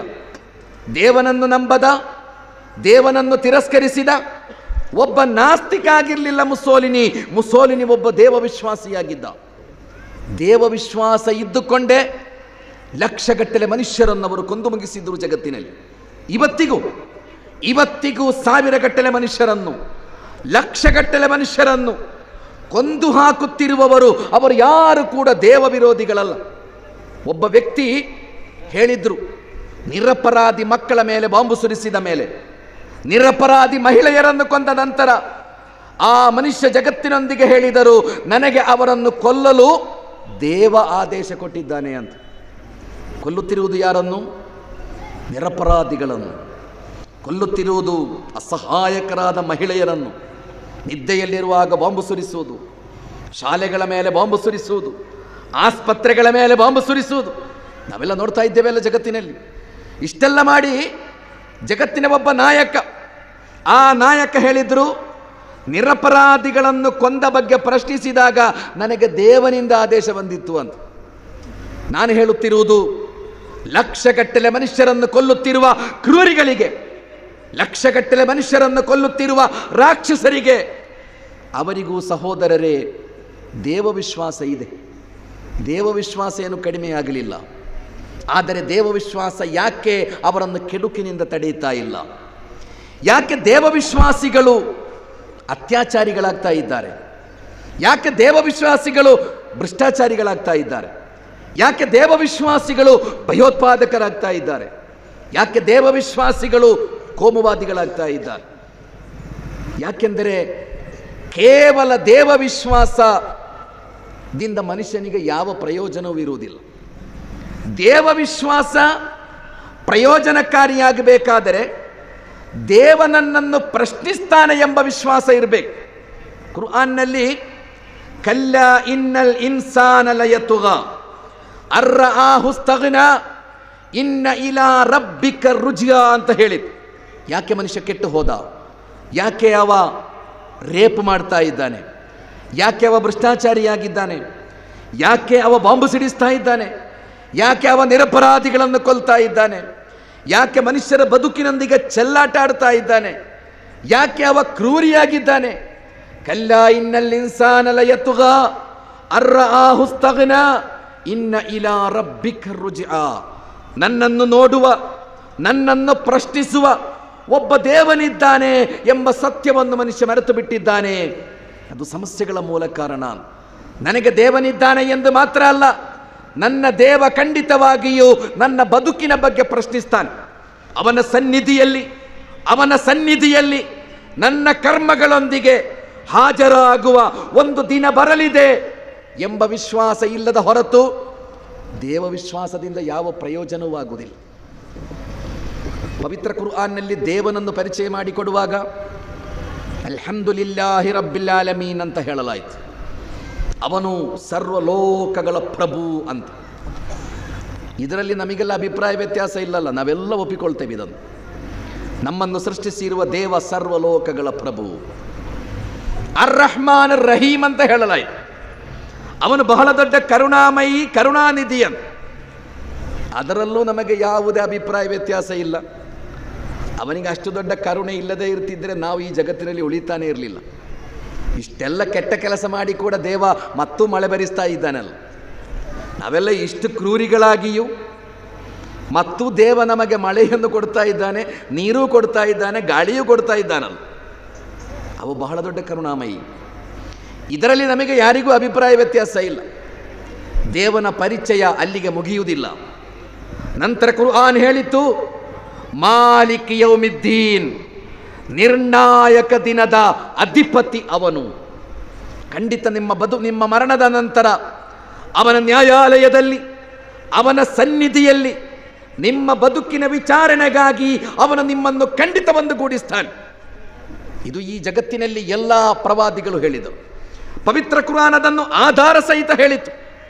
ಖಂಡಿತವಾಗಿಯೂ ನಿಮ್ಮ ಮರಣದ ನಂತರ ನಿಮ್ಮನ್ನು ದಫನ್ ಮಾಡಲಿ, ನಿಮ್ಮನ್ನು ಸುಟ್ಟು ಭಸ್ಮ ಮಾಡಲಿ, ನಿಮ್ಮನ್ನು ಸಮುದ್ರಕ್ಕೆ ಎಸೆಯಲಿ, ನಿಮ್ಮನ್ನು ಖಂಡಿತ ಕುರ್ಆನ್ ಹೇಳುವುದು, ನಿಮ್ಮನ್ನು ದೇವ ಪ್ರಥಮವಾಗಿ ಸೃಷ್ಟಿಸಿದ್ದರೆ ಅವನಿಗೆ ಇನ್ನೊಮ್ಮೆ ನಿಮಗೆ ಜೀವನ ಕೊಡುವುದು ಕಷ್ಟವೇ ಅಂತ ಕೇಳ್ತಾನೆ. ಹೀಗೆ ನಮಗೆ ನಮ್ಮ ತಾಯಿಯ ಗರ್ಭಾಶಯದಲ್ಲಿ ಎಷ್ಟೊಳ್ಳೆಯ ರೀತಿಯಲ್ಲಿ ಸಹೋದರರೇ ನಾವು ಬೆಳೆದಿದ್ದೇವೆ. ಎಷ್ಟು ಅದ್ಭುತವಾಗಿ ಮನುಷ್ಯನ ಜನನದ ಸೃಷ್ಟಿಯ ಪ್ರಕ್ರಿಯೆ ನಡೆಯುತ್ತಾ ಇದೆ. ಇದು ಯಾವುದೇ ವಿಜ್ಞಾನಿ ಡಾಕ್ಟರ್ ಯಾರು ಮಾಡಿದ್ದಲ್ಲ. ನಿಮ್ಮನ್ನು ಪ್ರಥಮವಾಗಿ ನಾನು ಸೃಷ್ಟಿಸಿದ್ದರೆ ನಿಮ್ಮ ಸಾವಿನ ನಂತರ ಮತ್ತೊಮ್ಮೆ ನಿಮಗೆ ಜೀವವನ್ನು ಕೊಡುವುದು ನನಗೆ ಕಷ್ಟ ಇಲ್ಲ ಎಂದು ದೇವರು ಹೇಳಿದ. ಕುರ್ಆನ್ ಅದನ್ನು ಪ್ರತಿಪಾದಿಸುತ್ತದೆ. ಆದ್ದರಿಂದಲೇ ಮಾಲಿಕ್ ಯೌಮಿದ್ದೀನ್, ನಿರ್ಣಾಯಕ ದಿನದ ಅಧಿಪತಿ ಅವನು. ನಿಮ್ಮ ಮರಣದ ನಂತರ ಖಂಡಿತವಾಗಿಯೂ ನಿಮ್ಮನ್ನು ಅವನು ವಿಚಾರಣೆಗೆ ಒಳಪಡಿಸಿಯೇ ತೀರುತ್ತಾನೆ. ನಾವು ಈ ವಿಚಾರಣೆ ನಡೆಯಬೇಕೆಂಬುದು ನಮ್ಮ ಮನಸ್ಸಿನ ಅಂತರಾಳದಲ್ಲಿರುವ ಒಂದು ಪ್ರಜ್ಞೆ. ನೋಡಿ, ಬಹಳ ಸರಳವಾಗಿ ನಾನು ಕೇಳ್ತಾ ಇದ್ದೇನೆ. ಒಬ್ಬ ಮನುಷ್ಯ ತಪ್ಪು ಮಾಡಿದರೆ ಶಿಕ್ಷೆ ಸಿಗಬೇಕೆಂಬುದು ಮನುಷ್ಯನ ನೈಸರ್ಗಿಕವಾದ ಬೇಡಿಕೆ. ಅದು ಒಬ್ಬನನ್ನು ಕೊಂದರೆ ಏನು ಮಾಡಬೇಕು? ಅವನನ್ನು ಖಂಡಿತ ಕೊಲ್ಲಬೇಕು. ಒಬ್ಬ 100 ಮಂದಿಯನ್ನು ಕೊಂದರೆ ಏನು ಮಾಡುವುದು? ಒಬ್ಬನನ್ನು ಕೊಂದವನಿಗೆ ಶಿಕ್ಷೆ ಒಮ್ಮೆ ಅವನನ್ನು ಕೊಲ್ಲುವುದು ಅಂತ ಹೇಳುವ. ಒಬ್ಬ 100 ಮಂದಿಯನ್ನು ಕೊಂದು ಹಾಕಿದ್ದರೆ, 1000 ಮಂದಿಯನ್ನು ಕೊಂದು ಹಾಕಿದ್ದರೆ, ಲಕ್ಷಗಟ್ಟಲೆ ಮನುಷ್ಯರನ್ನು ಕೊಂದು ಹಾಕಿದವರಿದ್ದಾರಲ್ಲ ಸಹೋದರರೇ ಜಗತ್ತಿನಲ್ಲಿ, ಅವರಿಗೆ ಯಾವ ಶಿಕ್ಷೆ ಸಿಕ್ಕಿದೆ? 2 ಜಾಗತಿಕ ಯುದ್ಧಗಳು ನಡೆದು ಹೋಯಿತು ಈ ಜಗತ್ತಿನಲ್ಲಿ. ಜಾಗತಿಕ ಯುದ್ಧದಲ್ಲಿ 5 ಕೋಟಿ ಮನುಷ್ಯರನ್ನು ಕೊಲ್ಲಲಾಯಿತು ಅಂತ. 5 ಕೋಟಿ ಮನುಷ್ಯರನ್ನು. ಆ ಯುದ್ಧದ ಬಗ್ಗೆ ನಮಗೆ ಇತಿಹಾಸದಲ್ಲಿ ನಾವೆಲ್ಲ ಕಲಿತದ್ದು ಮಹಾಯುದ್ಧ ಅಂತ. ನಾವೆಲ್ಲ ಹೇಳುವುದು 1ನೆಯ ಜಾಗತಿಕ ಮಹಾಯುದ್ಧ. ಇವತ್ತಿಗೂ ನಮ್ಮ ಮಕ್ಕಳು ಹಾಗೆ ಕಲಿಯುವುದು 2ನೆಯ ಜಾಗತಿಕ ಮಹಾಯುದ್ಧ. ನಾನು ಹೇಳುವುದು ಅದು ಜಾಗತಿಕ ಮಹಾಯುದ್ಧ ಅಲ್ಲ, ಅದು ಜಾಗತಿಕ ಕ್ರೂರ ಯುದ್ಧ ಅಂತ ಹೇಳಬೇಕು. ಯಾಕೆಂದರೆ ಮಹಾನ್ ಅಂದರೆ ಎಂಥದ್ದು? ಮಹಾನ್ ಅಂದರೆ ಯಾವುದೋ ದೊಡ್ಡ ಉದ್ದೇಶಕ್ಕೆ ಹೇಳೋದು ಮಹಾನ್ ಅಂತ. ಮಹಾ ಅಂದರೆ ದೊಡ್ಡ ಉದ್ದೇಶಕ್ಕೆ, ಒಳ್ಳೆಯ ಉದ್ದೇಶಕ್ಕಾಗಿ ನಡೆದ ಘಟನೆಯ ಬಗ್ಗೆ ಮಹಾನ್ ಘಟನೆ ಅಂತ ಹೇಳ್ಬೋದು. ನೀವು ಹೇಗೆ ಹೇಳ್ತೀರಾ ಜಾಗತಿಕ ಮಹಾನ್ ಯುದ್ಧ ಅಂತ? ಅದು ಯಾರಿಗೆ ಮಹಾನ್ ಆಗಿತ್ತು? 5 ಕೋಟಿ ಮನುಷ್ಯರನ್ನು ಕೊಂದ ಒಂದು ಯುದ್ಧ ಮಹಾನ್ ಯುದ್ಧವಾಗಲಿಕ್ಕೆ ಹೇಗೆ ಸಾಧ್ಯ? ಅದನ್ನು ಯಾರು ನಡೆಸಿದ್ದಾರೋ ಅವರಿಗದು ಮಹಾನ್ ಆಗಿರ್ಬೋದು. ಆದರೆ ನನಗೆ ಮತ್ತು ನಿಮಗೆ ಅದು ಮಹಾಯುದ್ಧ ಆಗಲು ಸಾಧ್ಯ ಇಲ್ಲ. ಅದು ಬೀಭತ್ಸ ಯುದ್ಧ, ಕ್ರೂರ ಯುದ್ಧ ಅಂತ ಹೇಳಬೇಕು. ಜಾಗತಿಕ ಮಹಾಯುದ್ಧ ಅಂತ ಖಂಡಿತ ಹೇಳಬಾರ್ದು. ಅದು ಮಹಾನ್ ಉದ್ದೇಶಕ್ಕೆ ನಡೆದ ಯುದ್ಧ ಅಲ್ಲಲ್ಲ. ಆದರೆ ನಮ್ಮ ಮೈಂಡ್ ಸೆಟಪ್ ಎಲ್ಲ ಹಾಗೆ ಮಾಡಲಾಗಿದೆ ನೋಡಿ. ನಮ್ಮನ್ನೆಲ್ಲ ಹಾಗೆ ಬ್ರೈನ್ ವಾಶ್ ಮಾಡಲಾಗಿದೆ. ಏನೋ ಒಂದು ದೊಡ್ಡ ಉದ್ದೇಶಕ್ಕಾಗಿ ನಡೆದ ಯುದ್ಧ ಎಂಬ ರೀತಿಯಲ್ಲಿ ನಾವು ಅದನ್ನು ಕಲಿತಾ ಇದ್ದೇವೆ, ಮಕ್ಕಳಿಗೆ ಕಲಿಸಿಕೊಡ್ತಾ ಇದ್ದೇವೆ. ಮಕ್ಕಳು ಪಾಪ ಕಲಿತಾ ಇದ್ದಾರೆ, ಪರೀಕ್ಷೆಗೆ ಬರೀತಾ ಇದ್ದಾರೆ, ಪಾಸ್ ಆಗ್ತಾ ಇದ್ದಾರೆ. ಅದರಾಚೆ ಅದರ ಸತ್ಯವನ್ನು ಕಂಡುಕೊಳ್ಳುವ ಪ್ರಯತ್ನಗಳೆಲ್ಲ ನಡೆಯುವುದಿಲ್ಲಲ್ಲ ಜಗತ್ತಿನಲ್ಲಿ. ನೋಡಿ, 2 ಜಾಗತಿಕ ಯುದ್ಧಗಳಲ್ಲಿ 5 ಕೋಟಿ ಮನುಷ್ಯರನ್ನು ಕೊಂದವರಿಗೆ ಈ ಜಗತ್ತಿನಲ್ಲಿ ಯಾವ ಶಿಕ್ಷೆ ಸಿಕ್ಕಿದೆ? ಎಷ್ಟೆಷ್ಟು ಒಳ್ಳೆಯ ಮನುಷ್ಯರು ಅತ್ಯಂತ ದೌರ್ಜನ್ಯದ ಬದುಕನ್ನು ಅನುಭವಿಸ್ತಾ ಇದ್ದಾರೆ ಸಮಾಜದಲ್ಲಿ. ಕ್ರೌರ್ಯದ ಅತ್ಯಂತ ಕ್ರೌರ್ಯ ಎಸಗಲಾಗುತ್ತಾ ಇದೆ. ಎದೆಯ ಮೇಲೆ ಕೈ ಇಟ್ಟೊಮ್ಮೆ ಆಲೋಚಿಸಿ, ಮಹಾತ್ಮ ಗಾಂಧೀಜಿಯನ್ನು ಕೊಲ್ಲಲಾಯಿತು. ನಾವು ಆಲೋಚಿಸಬೇಕು, ಹಾಗೆ ಕೊಲ್ಲಲ್ಪಡಬೇಕಾದ ಒಬ್ಬ ವ್ಯಕ್ತಿಯಾಗಿದ್ದರೆ ಗಾಂಧೀಜಿ ಒಬ್ಬ ಕೊಲ್ಲಲ್ಪಡಬೇಕಾದ ವ್ಯಕ್ತಿಯಾಗಿದ್ದರೆ, ಅಬ್ರಹಾಂ ಲಿಂಕನ್ ಕೊಂದು ಹಾಕಿದ್ರೆ ಅವರನ್ನು ಗುಂಡಿಟ್ಟು, ಅಬ್ರಹಾಂ ಲಿಂಕನ್ ಒಬ್ಬ ಕೊಲ್ಲಲ್ಪಡಬೇಕಾದ ಮನುಷ್ಯನಾಗಿದ್ದರೆ ಜಗತ್ತಿನಲ್ಲಿ, ಹಜರತ್ ಉಮರ್ ಇಸ್ಲಾಮಿನ ಇತಿಹಾಸದಲ್ಲಿ ಹಜರತ್ ಉಮರ್ ಎಂಬ ಆಡಳಿತಾಧಿಕಾರಿ ಇದ್ದಾರೆ. ನ್ಯಾಯ ಎಂಬ 2 ಶಬ್ದವನ್ನು ಜಗತ್ತಿಗೆ ಕಲಿಸಿಕೊಟ್ಟ ಚಕ್ರವರ್ತಿ ಅಂತವರ ಬಗ್ಗೆ ಹೇಳುವುದು. ನ್ಯಾಯ ಎಂಬ 2 ಅಕ್ಷರವನ್ನು ಜಗತ್ತಿಗೆ ಕಲಿಸಿಕೊಟ್ಟ ಚಕ್ರವರ್ತಿಯವರು. ಉದಾಹರಣೆ ಹೇಳ್ತಾ ಇದ್ದೇನೆ ನಾನು. ಖಲೀಫಾ ಉಮರ್ ಆಡಳಿತ ನಡೆಸುತ್ತಿದ್ದಾಗ ಒಬ್ಬ ಕ್ರೈಸ್ತ ಮಹಿಳೆ ಬಂದು ಒಂದು ಕಂಪ್ಲೇಂಟ್ ಕೊಡ್ತಾರೆ. ಕಂಪ್ಲೇಂಟ್, ನಿಮ್ಮ ಗವರ್ನರ್ ನನ್ನ ಮನೆಯನ್ನು ಒಡೆದು ಹಾಕಿ ಮಸೀದಿ ಕಟ್ಟಿದ್ದಾರೆ, ನನಗೆ ನ್ಯಾಯ ಸಿಗಬೇಕು ಅಂತ ಕಂಪ್ಲೇಂಟ್. ನಿಮ್ಮ ಗವರ್ನರ್ ನನ್ನ ಮನೆಯನ್ನು ಒಡೆದು ಹಾಕಿ ಮಸೀದಿ ಕಟ್ಟಿಸಿದ್ದಾರೆ, ನನಗೆ ನ್ಯಾಯ ಒದಗಿಸಿಕೊಡಬೇಕು ಅಂತ. ಖಲೀಫಾ ಚಕ್ರವರ್ತಿಯಾದ ಉಮರ್ ಗವರ್ನರನ್ನು ಕರೆಸ್ತಾರೆ. ಗವರ್ನರೊಂದಿಗೆ ವಿಚಾರಿಸ್ತಾರೆ, ಈ ಮಹಿಳೆ ಹೇಳುವುದು ಸತ್ಯವೇ ಅಂತ. ಗವರ್ನರ್ ಹೇಳಿದರು, ಹೌದು ಸತ್ಯ, ಆ ಮಹಿಳೆಯ ಮನೆಯನ್ನು ಒಡೆದು ಹಾಕಿ ನಾವು ಮಸೀದಿ ಕಟ್ಟಿದ್ದೇವೆ. ಯಾಕೆಂದರೆ ನಮ್ಮದೊಂದು ಸ್ಥಳ ಇತ್ತು, ಒಂದು ಪ್ರದೇಶ. ಆ ಪ್ರದೇಶದಲ್ಲಿ ಮುಸ್ಲಿಮರ ಜನಸಂಖ್ಯೆ ಬಹಳ ಕಡಿಮೆ ಇತ್ತು. ಆವಾಗ ಅಲ್ಲೊಂದು ಸಣ್ಣ ಮಸೀದಿ ನಾವು ಕಟ್ಟಿದ್ದೆವು. ನಂತರ ಏನಾಯಿತು, ಮುಸ್ಲಿಮರ ಜನಸಂಖ್ಯೆ ಹೆಚ್ಚಾಯಿತು, ಅನಿವಾರ್ಯವಾಯಿತು ಮಸೀದಿಯನ್ನು ನಾವು ವಿಶಾಲ ಮಾಡಬೇಕಿತ್ತು. ಯಾಕೆಂದರೆ ಪ್ರಾರ್ಥನೆಗೆ ಬರುವವರಿಗೆ ಸ್ಥಳಾವಕಾಶದ ಬಹಳ ದೊಡ್ಡ ಕೊರತೆ ಉಂಟಾಯಿತು. ಮಸೀದಿಯನ್ನು ವಿಶಾಲ ಮಾಡಬೇಕು. ಮಸೀದಿಯನ್ನು ವಿಶಾಲ ಮಾಡಲಿಕ್ಕೆ ತಡೆಯಾದದ್ದು ಈ ಮಹಿಳೆಯ ಮನೆ. ಆದ್ದರಿಂದ ನಾವು ಆ ಮಹಿಳೆಯೊಂದಿಗೆ ಹೇಳಿದೆವು, ನೀವು ಈ ಮನೆಯನ್ನು ಬಿಟ್ಟುಕೊಡಬೇಕು, ನಿಮಗೆ ಬೇರೆ ಎಲ್ಲಿ ಬೇಕಾದರೂ ನಾವು ಮನೆ ಕಟ್ಟಿಕೊಡ್ತೇವೆ ಸರ್ಕಾರ, ಅಥವಾ ಅದಕ್ಕೆ ಎಷ್ಟು ನೀವು ಪರಿಹಾರ ಬೇಕೋ ಅಷ್ಟು ಪರಿಹಾರ ಕೊಡ್ತೇವೆ. ಇದು ಯಾವುದೇ ಸರ್ಕಾರ ಮಾಡುವ ಕೆಲಸ ಅಲ್ವೋ. ಇವತ್ತಿಗೂ ಸರ್ಕಾರ ಮಾಡುವಾಗ ನಿಮ್ಮಲ್ಲಿ ಕೇಳುವುದಿಲ್ಲ, ನಿಮ್ಮ ಕೃಷಿ ಭೂಮಿಯನ್ನು ಕೊಡಿ ಅಂತ ಕೇಳುವುದಿಲ್ಲ, ಬಲಾತ್ಕಾರವಾಗಿ ಪಡೆಯುವುದು. ಖಲೀಫಾ ಉಮರ್ ಅವರ ಗವರ್ನರ್ ಹೇಳಿದರು, ಆ ಮಹಿಳೆಯೊಂದಿಗೆ ನಾವು ಭಿನ್ನವಿಸಿದೆವು, ವಿನಂತಿಸಿದೆವು, ನಿಮಗೆಲ್ಲಿ ಬೇಕಾದರೂ ನಾವು ಮನೆ ಕಟ್ಟಿಕೊಡ್ತೇವೆ, ಎಷ್ಟು ಬೇಕಾದರೂ ನಾವು ಪರಿಹಾರ ಕೊಡ್ತೇವೆ. ಆದರೆ ಆ ಮಹಿಳೆ ಒಪ್ಪಲೇ ಇಲ್ಲ. ಅನಿವಾರ್ಯವಾಗಿ ಆ ಮಹಿಳೆಯ ಮನೆಯನ್ನು ಒಡೆದು ಹಾಕಿ ಮಸೀದಿಯನ್ನು ನಾವು ವಿಶಾಲ ಮಾಡಿದ್ದೇವೆ, ವಿಸ್ತಾರಗೊಳಿಸಿದ್ದೇವೆ. ಆ ಮಹಿಳೆಯ ಮನೆಯ ಪರಿಹಾರ ಅದಿವತ್ತಿಗೂ ಖಜಾನೆಯಲ್ಲಿದೆ, ಅವಳು ಯಾವಾಗ ಬೇಕಾದರೂ ತಕೊಂಡು ಹೋಗಬಹುದು ಅಂತ. ಸಾಮ್ರಾಜ್ಯದ ಚಕ್ರವರ್ತಿ ಖಲೀಫಾ ಉಮರ್ ಒಂದು ತೀರ್ಮಾನವನ್ನು ಕೊಡುತ್ತಾರೆ. ಆ ತೀರ್ಮಾನ ಹೇಗೆ ಗೊತ್ತಿದೆಯೇ? ಖಲೀಫಾ ಉಮರ್ ಹೇಳಿದರು, ಮಸೀದಿಯನ್ನು ಒಡೆದು ಹಾಕಿ ಆ ಮಹಿಳೆಗೆ ಮನೆ ಕಟ್ಟಿಕೊಡಿ ಅಂತ ಹೇಳಿದರು. ಮಸೀದಿಯನ್ನು ಒಡೆದು ಹಾಕಿ ಆ ಮಹಿಳೆಗೆ ಮನೆ ಕಟ್ಟಿಕೊಡಿ. ಇದೆಲ್ಲ ಇವತ್ತಿನ ಸಮಾಜದಲ್ಲಿ ನಮಗೆಲ್ಲ ಅರ್ಥ ಮಾಡಲಿಕ್ಕೆ ಸಾಧ್ಯವೇ? ಬಾಬರಿ ಮಸೀದಿಗೆ, ರಾಮ ಜನ್ಮಭೂಮಿಗೆ ಎಷ್ಟು ಮನುಷ್ಯರನ್ನೆಲ್ಲ ಕೊಂದು ಹಾಕಿದವರು ನಾವೆಲ್ಲ. ಎಷ್ಟು ಮಹಿಳೆಯರನ್ನು ವಿಧವೆಯರನ್ನಾಗಿ ಮಾಡಿದ್ದೇವೆ ನಾವು, ಎಷ್ಟು ಮಕ್ಕಳನ್ನು ಅನಾಥರನ್ನಾಗಿ ಮಾಡಿದ್ದೇವೆ ಮಂದಿರ ಮತ್ತು ಮಸೀದಿಯ ಹೆಸರಿನಲ್ಲಿ. ಎಷ್ಟು ಕೋಟಿಗಟ್ಟಲೆ ರೂಪಾಯಿಯ ಸ್ವತ್ತನ್ನು ಸಹೋದರ ಸಹೋದರಿಯರೇ ನಾಶ ಮಾಡಿದ್ದೇವೆ ನಾವು ಮಂದಿರ ಮತ್ತು ಮಸೀದಿಯ ಹೆಸರಿನಲ್ಲಿ. ಖಲೀಫಾ ಉಮರ್ ತನ್ನ ಗವರ್ನರಿಗೆ ಆದೇಶ ಕೊಡುತ್ತಾರೆ. ನಿಮಗೆ ಗೊತ್ತಿರಬೇಕು, ಆ ಸಮಾಜದಲ್ಲಿ ಒಬ್ಬ ಕ್ರೈಸ್ತ ಮಹಿಳೆಯದು. ಕ್ರೈಸ್ತರು ಬಹಳ ಕಡಿಮೆ ಸಂಖ್ಯೆ ಇದ್ದದ್ದು, ಅವರ ಓಟು ಕೂಡ ಇವರಿಗೆ ಅಗತ್ಯ ಇರಲಿಲ್ಲ. ಕೆಲವೊಮ್ಮೆ ಅದು ಹೇಳ್ಬೋದು, ಅವರಿಗೇನಾದರೂ ಓಟಿನ ಅಗತ್ಯ ಇತ್ತ, ಅವರ ಓಟ್ ಇವರಿಗೆ ಅಗತ್ಯ ಇರಲಿಲ್ಲ. ಖಲೀಫಾ ಉಮರ್ ತೀರ್ಮಾನ ಕೊಡುತ್ತಾರೆ, ಆ ಮಸೀದಿಯನ್ನೇ ಒಡೆದು ಹಾಕಿ ಮನೆ ಕಟ್ಟಿಕೊಡಿ ಅವಳಿಗೆ. ಇದು ಜಸ್ಟಿಸ್, ಇದು ನ್ಯಾಯ. ಈ ನ್ಯಾಯ ನಿಮ್ಮ ಮನಸ್ಸಿನಲ್ಲಿ, ಈ ನ್ಯಾಯ ಪಾಲಿಸಲು ನಿಮಗೆ ಸಾಧ್ಯ ಆಗಬೇಕಾದರೆ ನನ್ನನ್ನು ಪ್ರಶ್ನಿಸುವ, ನನ್ನನ್ನು ವಿಚಾರಿಸುವ ಒಬ್ಬ ದೇವನಿದ್ದಾನೆ ಎಂಬ ವಿಶ್ವಾಸದಿಂದ ಮಾತ್ರ ಮನುಷ್ಯನಲ್ಲಿ ಈ ಸುಧಾರಣೆ ಬರಲಿಕ್ಕೆ ಸಾಧ್ಯ. ನಾನು ಹೇಳುತ್ತಿರುವುದು, ನ್ಯಾಯ ಎಂಬ 2 ಅಕ್ಷರವನ್ನು ಜಗತ್ತಿಗೆ ಕಲಿಸಿಕೊಟ್ಟ ಉಮರ್ ಎಂಬ ಚಕ್ರವರ್ತಿಯನ್ನು ಈ ಜಗತ್ತಿನಲ್ಲಿ ದುಷ್ಟರು ಕೊಂದು ಹಾಕಿದ್ದರು. ಅವರನ್ನು ಕೊಂದದ್ದು ಈ ಜಗತ್ತಿನಲ್ಲಿ ಖಲೀಫಾ ಉಮರ್ ಎಂಬ ಮನುಷ್ಯ ಕೊಲ್ಲಲ್ಪಡಬೇಕಾದಂತಹ ವ್ಯಕ್ತಿಯೇ. ಹೀಗೆ ಜಗತ್ತಿನಲ್ಲಿ ಎಷ್ಟೆಷ್ಟು ಪ್ರವಾದಿಗಳ ರಕ್ತ ಚೆಲ್ಲಿ ಹೋಗಿದೆ ಈ ಮಣ್ಣಿನಲ್ಲಿ, ಎಷ್ಟೆಷ್ಟು ಸಜ್ಜನರ, ಎಷ್ಟೆಷ್ಟು ಧರ್ಮನಿಷ್ಠರ, ಎಷ್ಟೆಷ್ಟು ಮಾನವ ಪ್ರೇಮಿಗಳ ರಕ್ತದ ಕಲೆಗಳಿವೆ ಈ ಮಣ್ಣಿನಲ್ಲಿ. ಅವರಿಗೆಲ್ಲ ನ್ಯಾಯ ಸಿಗಬೇಡವೇ? ಅವರನ್ನೆಲ್ಲ ಕೊಂದವರಿಗೆ ಈ ಜಗತ್ತಿನಲ್ಲಿ ಯಾವ ಶಿಕ್ಷೆ ಸಿಕ್ಕಿದೆ? ಯಾವ ಶಿಕ್ಷೆಯೂ ಸಿಗಲಿಲ್ಲ, ಯಾವ ಶಿಕ್ಷೆಯೂ ಸಿಗಲಿಲ್ಲ. ಆದ್ದರಿಂದಲೇ ಕುರ್ಆನ್ ಬಹಳ ಸ್ಪಷ್ಟವಾಗಿ ಹೇಳುತ್ತದೆ, ಜಗತ್ತಿನಲ್ಲಿ ಖಂಡಿತ ಇವುಗಳಿಗೆಲ್ಲ ನ್ಯಾಯ ಕೊಡಲಿಕ್ಕೆ ಸಾಧ್ಯ ಇಲ್ಲ. ಅಮೇರಿಕಾದ ಕೆಲವು ಕೋರ್ಟ್ಗಳೆಲ್ಲ ನೀವು ನೋಡಿರ್ಬೋದು, ಒಬ್ಬನಿಗೆ ಶಿಕ್ಷೆ ವಿಧಿಸುವುದು 300 ವರ್ಷ. 300 ವರ್ಷ ಹೇಗೆ ಜೈಲಿನಲ್ಲಿ ಕೂತ್ಕೊಳ್ಳುವುದು? ಬದುಕುವುದೇ 70 ಇಯರ್ಸ್ ಆದರೆ ಮತ್ತೆ 300 ವರ್ಷದ ಶಿಕ್ಷೆ ಎಲ್ಲಿ ಜಾರಿಯಾಗುವುದು ಅವನಿಗೆ?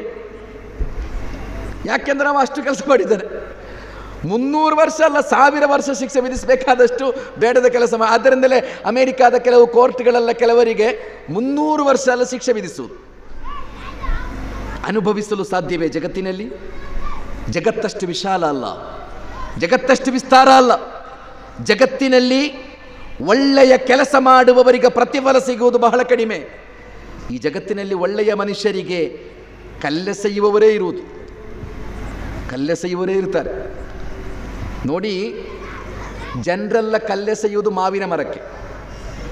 ಮಾವಿನ ಮರ ಪಾಪ ನಿಮಗೆ ಒಳ್ಳೆಯ ಹಣ್ಣು ಕೊಡುತ್ತದೆ, ಅದು ಒಳ್ಳೆಯ ಹಣ್ಣು ಕೊಡುತ್ತದೆ. ಮಾವುಗಳ ರಾಜ ಅಂತ ಹೇಳೋದು ಮಾವಿನ ಹಣ್ಣು. ಯಾರು ಕೂಡ ಹಣ್ಣು ಇಲ್ಲದ ಯಾವುದೇ ಉಪಕಾರ ಮಾಡದ ಮರಕ್ಕೆ ಯಾರೂ ಕಲ್ಲೆಸೆಯುವುದೇ ಇಲ್ಲ. ಎಲ್ಲರೂ ಕಲ್ಲೆಸೆಯುವುದು ಯಾರಿಗೆ? ಕಲ್ಲೆಸೆಯುವುದು ಮಾವಿನ ಮರಕ್ಕೆ. ಅದೆಷ್ಟು ಒಳ್ಳೆಯ ಹಣ್ಣು. ಮಕ್ಕಳು ಕಲ್ಲೆಸೆಯುವುದು ಅದಕ್ಕೆ, ದೊಡ್ಡವರು ಅದಕ್ಕೆ ಎಸೆಯುವುದು. ಕಲ್ಲೆಸೆದ ಹಾಗೆ ಅದೇನು ಮಾಡ್ತದೆ? ಅದು ಮತ್ತಷ್ಟು ಒಳ್ಳೆಯ ಹಣ್ಣುಗಳನ್ನೇ ಕೊಡುತ್ತದೆ. ಆದ್ದರಿಂದ ಬಹಳ ಸೂಕ್ಷ್ಮವಾಗಿ ಹೇಳ್ತಾ ಇದ್ದೇನೆ, ಇಂತಹ ಒಳ್ಳೆಯ ಕೆಲಸಗಳನ್ನೆಲ್ಲ ಮಾಡುವಾಗ ಕಲ್ಲೆಸೆಯುವವರು ಧಾರಾಳ ಇರ್ತಾರೆ. ಆವಾಗ ನಿಮಗೆಲ್ಲ ಧೈರ್ಯ ಇರಬೇಕು. ಜನರು ಕಲ್ಲೆಸೆಯುವಾಗ ನಿಮಗೆ ಗೊತ್ತಿರಬೇಕು, ನಾನು ಮಾವಿನ ಮರ ಅಲ್ಲ, ನಾನು ಉಪಕಾರ ಇಲ್ಲದ ಒಂದು ಮರ ಅಲ್ಲ, ಖಂಡಿತ ನಾನು ಮಾವಿನ ಮರ. ನನ್ನಿಂದ ಏನೋ ಒಳ್ಳೆಯದಾಗ್ತಾ ಇದೆ ಸಮಾಜಕ್ಕೆ, ನನ್ನಿಂದ ಏನೋ ಸಮಾಜಕ್ಕೆ ಒಳ್ಳೆಯದು ಸಿಗ್ತಾ ಇದೆ, ಆದ್ದರಿಂದ ನನ್ನನ್ನು ಜನರು ವಿಮರ್ಶೆ ಮಾಡ್ತಾ ಇದ್ದಾರೆ. ಅದರ ಅರ್ಥ ನಿಮ್ಮನ್ನೆಲ್ಲ ಜನರು ನೀವು ಕೆಟ್ಟ ಕೆಲಸ ಮಾಡಿ ದೂಷಿಸುವುದು ಕೂಡ ಒಳ್ಳೆಯತನ ಅಂತ ಹೇಳಬೇಡಿ. ನೀವು ಒಳ್ಳೆಯ ಕೆಲಸ ಮಾಡುವಾಗ, ನೀವು ಬಹಳ ಪ್ರಾಮಾಣಿಕತೆಯಿಂದ ಕೆಲಸ ಮಾಡುವಾಗ ಮನುಷ್ಯರ ಹಾಗೆ ಅಲ್ವಾ? ನಮ್ಮ ಸಮಾಜದ ಅತ್ಯಂತ ದೊಡ್ಡ ರೋಗ ಯಾವುದು ಅಂತ ಕೇಳಿದರೆ, ಈ ಸಮಾಜದಲ್ಲಿ ಕೆಲವರು ಇರ್ತಾರೆ, ಅವರೆಲ್ಲ ಚಿಂತನೆ ಮಾಡುವುದು ನೆಗೆಟಿವ್ ಆಗಿ. ನೀವೊಬ್ಬರಿಗೆ ಒಬ್ಬ ಕಷ್ಟ ಕಾಲಕ್ಕೆ ಬಂದು ಅವನಿಗೆ 5,000 ರೂಪಾಯಿ ನೀವು ಕೊಟ್ಟರೂ ಕೂಡ ಕೆಲವರು ಹೇಳುವುದು ಅದರಲ್ಲಿ ಅವನಿಗೇನೋ ಲಾಭ ಇರ್ಬೋದು ಅಂತ. ಯಾರಿಗೆ? ಈ ಕೊಟ್ಟವನಿಗೆ ಏನೋ ಲಾಭ ಇಲ್ಲದವ ಕೊಡಲಿಲ್ಲ ಅಂತ. ಅವ ಪಾಪ ಪ್ರಾಮಾಣಿಕವಾಗಿ ಹಾಸ್ಪಿಟಲಿಗೆ ಹೋಗಿ ಮದ್ದು ಮಾಡಲಿ ಅಂತ ಕೊಟ್ಟರು, ಅವ 5,000 ಹೀಗೆ ಕೊಟ್ಟ ಅಂತ ಹೇಳುವಾಗ ಕೆಲವರು ಹೇಳ್ತಾರೆ, ಸುಮ್ಮನೆ ಕೊಡಲಿಕ್ಕಿಲ್ಲ, ಏನಾದರೂ ಲಾಭ ಇರ್ಬೋದು. ಆಕ್ಸಿಡೆಂಟ್ ಆಗಿ ಬಿದ್ದು ಅವನಿಗೆ ಅವನಿಗೆ ಬ್ಲಡ್ ಬೇಕು 3 ಬಾಟ್ಲಿ, ಹೋಗಿ ರಕ್ತ ಕೊಟ್ಟಿದ್ದಾನೆ ಪಾಪ ಜೀವ ಉಳಿಲಿ ಅಂತ. ಅದರ ಬಗ್ಗೆಯೂ ಕಮೆಂಟ್ ಮಾಡುವವರು ಇರ್ತಾರೆ, ಏನಾದರೂ ಲಾಭ ಇರ್ಬೋದು ಮಾರೆ ಅವನಿಗೆ, ಇಲ್ಲದ್ರೆ ಕೊಡ್ಲಿಕ್ಕಿಲ್ಲ. ಇಂತಹ ಕ್ಯಾನ್ಸರ್ಗಳು ಸಮಾಜದಲ್ಲಿದ್ದಾರೆ. ನಾವೆಲ್ಲ ಪಟ್ಟಿಯಲ್ಲಿ ಖಂಡಿತ ಇರಬಾರ್ದು. ನಾವು ಎಲ್ಲ ಮನುಷ್ಯರ ಒಳ್ಳೆಯತನಗಳನ್ನು ಗುರುತಿಸಬೇಕು. ಅದು ಹಿಂದುವಾಗಲಿ, ಅದು ಮುಸ್ಲಿಂ ಆಗಲಿ, ಅದು ಧರ್ಮ ಇಲ್ಲ ಎಂದು ಹೇಳುವವನಾಗಲಿ, ಯಾರೇ ಆಗಲಿ, ಸಮಾಜದಲ್ಲಿ ಯಾರೆಲ್ಲ ಒಳ್ಳೆಯ ಕೆಲಸಗಳನ್ನು ಮಾಡುತ್ತಾರೋ ಅವರ ಒಳ್ಳೆಯತನಗಳನ್ನು ನೀವು ಗುರುತಿಸಿ, ಗೌರವಿಸಿ ಅದನ್ನು. ಅದಕ್ಕೆ ಹೇಳುವುದು ಮನುಷ್ಯತ್ವ, ಅದಕ್ಕೆ ಹೇಳುವುದು ಮನುಷ್ಯತ್ವ. ಅಂದರೆ ಒಳ್ಳೆಯ ಜನರು ಕಷ್ಟದಿಂದ ಬದುಕುವ, ಅನ್ಯಾಯದ, ಅಧರ್ಮದ, ಕ್ರೌರ್ಯದ ವಕ್ತಾರರು ಆಡಳಿತಗಾರರಾಗಿ, ಸರ್ವಾಧಿಕಾರಿಗಳಾಗಿ, ಸಮಾಜದ ಉನ್ನತ ಸ್ತರಗಳಲ್ಲಿ ಎಲ್ಲ ಆಡಂಬರದೊಂದಿಗೆ, ಎಲ್ಲ ಸವಲತ್ತುಗಳೊಂದಿಗೆ ಬದುಕುವ 100 ಉದಾಹರಣೆಗಳು ಜಗತ್ತಿನಲ್ಲಿ ಖಂಡಿತ ಇದೆ. ಅವರಿಗೆ ಶಿಕ್ಷೆ ಎಂಬುದು ಸಿಗಬೇಡವೇ? ಜಗತ್ತಿನಲ್ಲಿ ಅವರನ್ನು ಶಿಕ್ಷಿಸಲಿಕ್ಕೆ ಯಾವುದಾದರೂ ಮಾಧ್ಯಮ ಇದೆಯೇ? ಆದ್ದರಿಂದಲೇ ಜಗತ್ತಿನಲ್ಲಿ ಬಂದ ಎಲ್ಲ ಪ್ರವಾದಿಗಳು ಕೂಡ ಈ ಜಗತ್ತಿಗೆ ಕಲಿಸಿಕೊಟ್ಟ ಸಿದ್ಧಾಂತ ಮತ್ತು ಮನುಷ್ಯನಿಗೆ ಅವನ ಆಂತರಿಕ ಪ್ರಜ್ಞೆ ಹೇಳುವ ಒಂದು ವಾಸ್ತವಿಕತೆಯಾಗಿದೆ, ನಿಮಗೆ ಮರಣದ ನಂತರ ಒಂದು ಬದುಕು ಇದೆ ಎಂಬುದು. ನೋಡಿ, ಮರಣದ ನಂತರ ಒಂದು ಬದುಕು ಇಲ್ಲ ಎಂದು ಹೇಳಲಿಕ್ಕೆ ನಿಮ್ಮಲ್ಲಿ ಯಾವುದು ಆಧಾರ ಇದೆ? ಕೆಲವರು ಹೇಳ್ತಾರೆ ಮರಣದ ನಂತರ ಬದುಕು ಇದೆ ಎಂದು ಹೇಳಬೇಕಾದ್ರೆ ಪ್ರೂಫ್ ಇರಬೇಕು. ಅಲ್ಲ, ಇಲ್ಲ ಅಂತ ಹೇಳಲಿಕ್ಕೆ ಏನು ಪ್ರೂಫ್ ಇದೆ? ಇದೆ ಅಂತ ಹೇಳಲಿಕ್ಕೆ ಪ್ರೂಫ್ ಬೇಕಾದರೆ ಇಲ್ಲ ಅಂತ ಹೇಳಲಿಕ್ಕೂ ಪ್ರೂಫ್ ಬೇಕು. ಪ್ರೂಫ್ ಇಲ್ಲದಿದ್ದರೆ ನನಗೆ ಗೊತ್ತಿಲ್ಲ ಅಂತ ಮಾತ್ರ ಹೇಳ್ಬೋದು. ಮರಣದ ನಂತರ ಒಂದು ಬದುಕಿದೆಯಾ ಅಂತ ಕೇಳಿದರೆ ಇಲ್ಲ ಎಂಬುದಕ್ಕೆ ನಿಮ್ಮಲ್ಲಿ ಪ್ರೂಫ್ ಇಲ್ಲ, ಆದರೆ ನಿಮಗೆ ಇಲ್ಲಿಯ ತನಕ ಮಾತ್ರ ಬರ್ಬೋದು. ಎಲ್ಲಿಯ ತನಕ? ನನಗೆ ಗೊತ್ತಿಲ್ಲ ಅಂತ ಹೇಳ್ಬೋದು. ನಿಮಗೆ ಗೊತ್ತಿಲ್ಲದೆ ಇರುವುದು ಇಲ್ಲ ಎಂಬುದಕ್ಕೆ ಆಧಾರ ಅಲ್ಲಲ್ಲ. ನನಗೊಂದು ವಿಷಯ ಗೊತ್ತಿಲ್ಲ ಎಂಬುದು ಅದು ಇಲ್ಲ ಎಂಬುದಕ್ಕೆ ಆಧಾರ ಅಲ್ಲ. ನೋಡಿ, ಪ್ರತಿಯೊಂದು ಶಿಕ್ಷಣಕ್ಕೂ ಅದರದೇ ಆದ ಒಂದು ಕೀಲಿಕೈ ಇದೆ. ಮ್ಯಾಥಮೆಟಿಕ್ಸ್ ಕಲಿಬೇಕಾದರೆ ಎಕನಾಮಿಕ್ಸಿನ ಸೂತ್ರದಿಂದ ಮ್ಯಾಥಮೆಟಿಕ್ಸ್ ಕಲೀಲಿಕ್ಕೆ ಸಾಧ್ಯ ಇಲ್ಲ. ಮ್ಯಾಥಮೆಟಿಕ್ಸಿನ ಸೂತ್ರದಿಂದಲೇ ಮ್ಯಾಥಮೆಟಿಕ್ಸ್ ಕಲಿಬೇಕು. ಅಕೌಂಟೆನ್ಸಿ ಕಲಿಬೇಕಾದರೆ ಬಯಾಲಜಿಯ ಸೂತ್ರದಿಂದ ಅಲ್ಲ ಅಕೌಂಟೆನ್ಸಿ ಕಲಿಯುವುದು. ಅಕೌಂಟೆನ್ಸಿ ಕಲಿಬೇಕಾದದ್ದು ಅಕೌಂಟೆನ್ಸಿಯ ಸೂತ್ರದ ಮೂಲಕ ಮಾತ್ರ. ಎಲ್ಲದಕ್ಕೂ ಅದರದೇ ಆದ ಒಂದು ಸೂತ್ರ ಇದ್ದರೆ ಮರಣದ ನಂತರ ಏನು ಎಂಬುದನ್ನು ಕಲಿಸಿಕೊಡಬೇಕಾದದ್ದು ಧಾರ್ಮಿಕ ಗ್ರಂಥಗಳು. ಸಿಕ್ಸ್ತ್ ಸೆನ್ಸ್ ಅದು ಈ ಜಗತ್ತಿನಲ್ಲಿ ಪ್ರವಾದಿಗಳಿಗೆ ಇತ್ತು ಅಂತ ಕುರ್ಆನ್ ಹೇಳಿತು. ಅವರಿಗೆ ಕಲಿಸಿಕೊಡಲಾಯಿತದನ್ನು ಅವರು ಈ ಜಗತ್ತಿಗೆ ಬೋಧಿಸಿದ್ದಾರೆ. ಎಲ್ಲ ಪ್ರವಾದಿಗಳು ಈ ಜಗತ್ತಿಗೆ ಬೋಧಿಸಿದ್ದಾರೆ. ಪವಿತ್ರ ಕುರ್ಆನ್ನಲ್ಲಿ ಮನುಷ್ಯನ ಆರಂಭದ ಬಗ್ಗೆ ಹೇಳಲಾಯಿತು. ಮನುಷ್ಯ ಹೇಗೆ ಹುಟ್ಟಿದ್ದಾನೆ ಎಂಬುದರ ಬಗ್ಗೆ ಪವಿತ್ರ ಕುರ್ಆನ್ನಲ್ಲಿ ಬಹಳ ಸವಿಸ್ತಾರವಾದ ಚರ್ಚೆ ನಡೆಯಿತು. ಮೆಡಿಕಲ್ ಸೈನ್ಸ್ ಬೆಳೆಯದ ಕಾಲದಲ್ಲಿ, ವೈದ್ಯಕೀಯ ಜಗತ್ತು ಬೆಳೆಯದ ಕಾಲದಲ್ಲಿ ಪವಿತ್ರ ಕುರ್ಆನ್ ಮನುಷ್ಯ ತನ್ನ ತಾಯಿಯ ಗರ್ಭಾಶಯದಲ್ಲಿ ಹೇಗೆ ಬೆಳೆದ ಅಂತ ಹೇಳುತ್ತಾರೆ. ನಾವು ಅದನ್ನೆಲ್ಲ ನಂಬುತ್ತೇವೆ. ಇವತ್ತು ವಿಜ್ಞಾನ ಅದನ್ನೆಲ್ಲ ಒಪ್ಪಿಕೊಂಡಿದೆ. ಕುರ್ಆನ್ ಎಷ್ಟು ಸುಂದರವಾಗಿ ಹೇಳಿತ್ತು, ಕುತಿಲಲ್ ಇನ್ಸಾನು ಮಾ ಅಕ್ಫರ. ನೀವು ಯಾಕೆ ದೇವನನ್ನು ನಿರಾಕರಿಸ್ತೀರಾ? ಯಾಕೆ ನೀವು ಸತ್ಯವನ್ನು ನಿರಾಕರಿಸ್ತೀರಾ? ಮಿನ್ ಅಯ್ಯಿ ಶೈಇನ್ ಖಲಕಹು, ನಿಮ್ಮನ್ನು ನೀವು ಹೇಗೆ ಸೃಷ್ಟಿಸಲ್ಪಟ್ಟಿದ್ದೀರಿ ಅಂತ ನಿಮಗೆ ಗೊತ್ತಿದೆಯೇ? ಮಿನ್ ನುತ್ಫತಿನ್ ಖಲಕಹು ಫಕದ್ದರ, ವೀರ್ಯದ ಒಂದು ಬಿಂದುವಿನಿಂದ ನೀವು ಸೃಷ್ಟಿಸಲ್ಪಟ್ಟವರು. ಇದು ಯಾವಾಗ ಈ ಚರ್ಚೆ ನಡೆಯುವುದು? ಇದು 1400 ವರ್ಷಗಳ ಹಿಂದೆ ಕುರ್ಆನ್ ಹೇಳಿದ್ದೀರಿ. ವೀರ್ಯದ ಬಿಂದುವಿನಿಂದ ನಿಮ್ಮನ್ನು ಸೃಷ್ಟಿಸಲಾಗಿದೆ.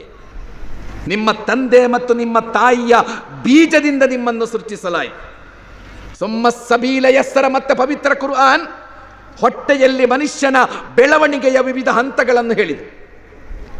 ಅದು ಬೀಜವಾಗಿತ್ತು, ಆಮೇಲೆ ಅದು ಅಂಡಾಣುವಾಯಿತು, ಆಮೇಲೆ ಎಲುಬುಗಳಾಯಿತು. ಪ್ರಥಮವಾಗಿ ಮನುಷ್ಯನ ಶರೀರ ಉಂಟಾಗುವುದು ಎಲುಬುಗಳು, ಒಂದು ಅಸ್ಥಿಪಂಜರ. ಅಸ್ಥಿಪಂಜರದ ನಂತರ ಅದಕ್ಕೆ ಮಾಂಸವನ್ನು ಜೋಡಿಸಲಾಯಿತು.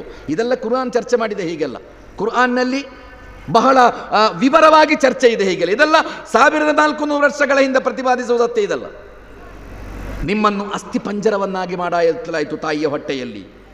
ಆಮೇಲೆ ಅದಕ್ಕೆ ಮಾಂಸವನ್ನು ಜೋಡಿಸಲಾಯಿತು, ಆಮೇಲೆ ಅದಕ್ಕೆ ಜೀವ ಹಾಕಲಾಯಿತು.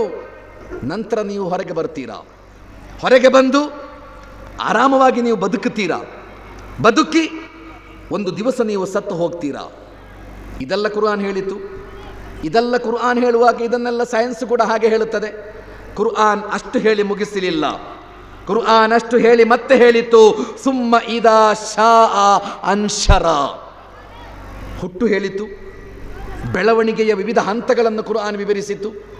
ಮತ್ತೆ ಕುರ್ಆನ್ ಹೇಳಿತು, ಇಲ್ಲ ಮನುಷ್ಯರೇ, ಅಲ್ಲಿಗೆ ಮುಗಿಯುವುದಿಲ್ಲ, ಸಾವಿಗೆ ಮುಗಿಯುವುದಿಲ್ಲ. ಸಾವಿನ ನಂತರ ನಿಮ್ಮನ್ನು ಪುನಃ ಮತ್ತೆ ಜೀವಂತಗೊಳಿಸ್ತಾನೆ. ನೀವು ಖಂಡಿತ ಮತ್ತೆ ಹುಟ್ಟಿ ಮತ್ತೆ ನೀವು ದೇವನ ನ್ಯಾಯಾಲಯದಲ್ಲಿ, ದೇವನ ಸನ್ನಿಧಿಯಲ್ಲಿ ನಿಮ್ಮ ಬದುಕಿನ ವಿಚಾರಣೆಗಾಗಿ ನೀವು ಒಂದುಗೂಡಲೇಬೇಕಾಗಿದೆ. ಮನುಷ್ಯ ಎಷ್ಟು ಅದ್ಭುತವಾದ ಸೃಷ್ಟಿ. ಜಗತ್ತಿನಲ್ಲಿ 700 ಕೋಟಿ ಮನುಷ್ಯರಿದ್ದಾರೆ ಅಂತ ಹೇಳಲಾಗುತ್ತದೆ. 700 ಕೋಟಿ ಮನುಷ್ಯರಿದ್ದಾರೆ.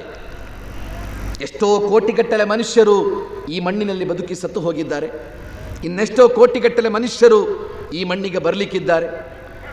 700 ಕೋಟಿ ಮನುಷ್ಯರ ಕೈಯ ಬೆರಳಿನ ಗುರುತಿದೆಯಲ್ಲ, ಅದು ಭಿನ್ನ ಭಿನ್ನವಾದದ್ದು ಅಂತ ಸೈನ್ಸ್ ಹೇಳ್ತದೆ. ಈ ಕೈಯ ಬೆರಳಿದೆಯಲ್ಲ, ಈ ಗುರುತು, ಇದು ಈ ಜಗತ್ತಿನಲ್ಲಿರುವ 700 ಕೋಟಿ ಮನುಷ್ಯರ ಬೆರಳಿನ ಗುರುತಿನಿಂದ ನನ್ನ ಈ ಕೈಯ ಬೆರಳು ಭಿನ್ನವಾದದ್ದು ಅಂತ ಮಾಡರ್ನ್ ಸೈನ್ಸ್ ಹೇಳುತ್ತದೆ.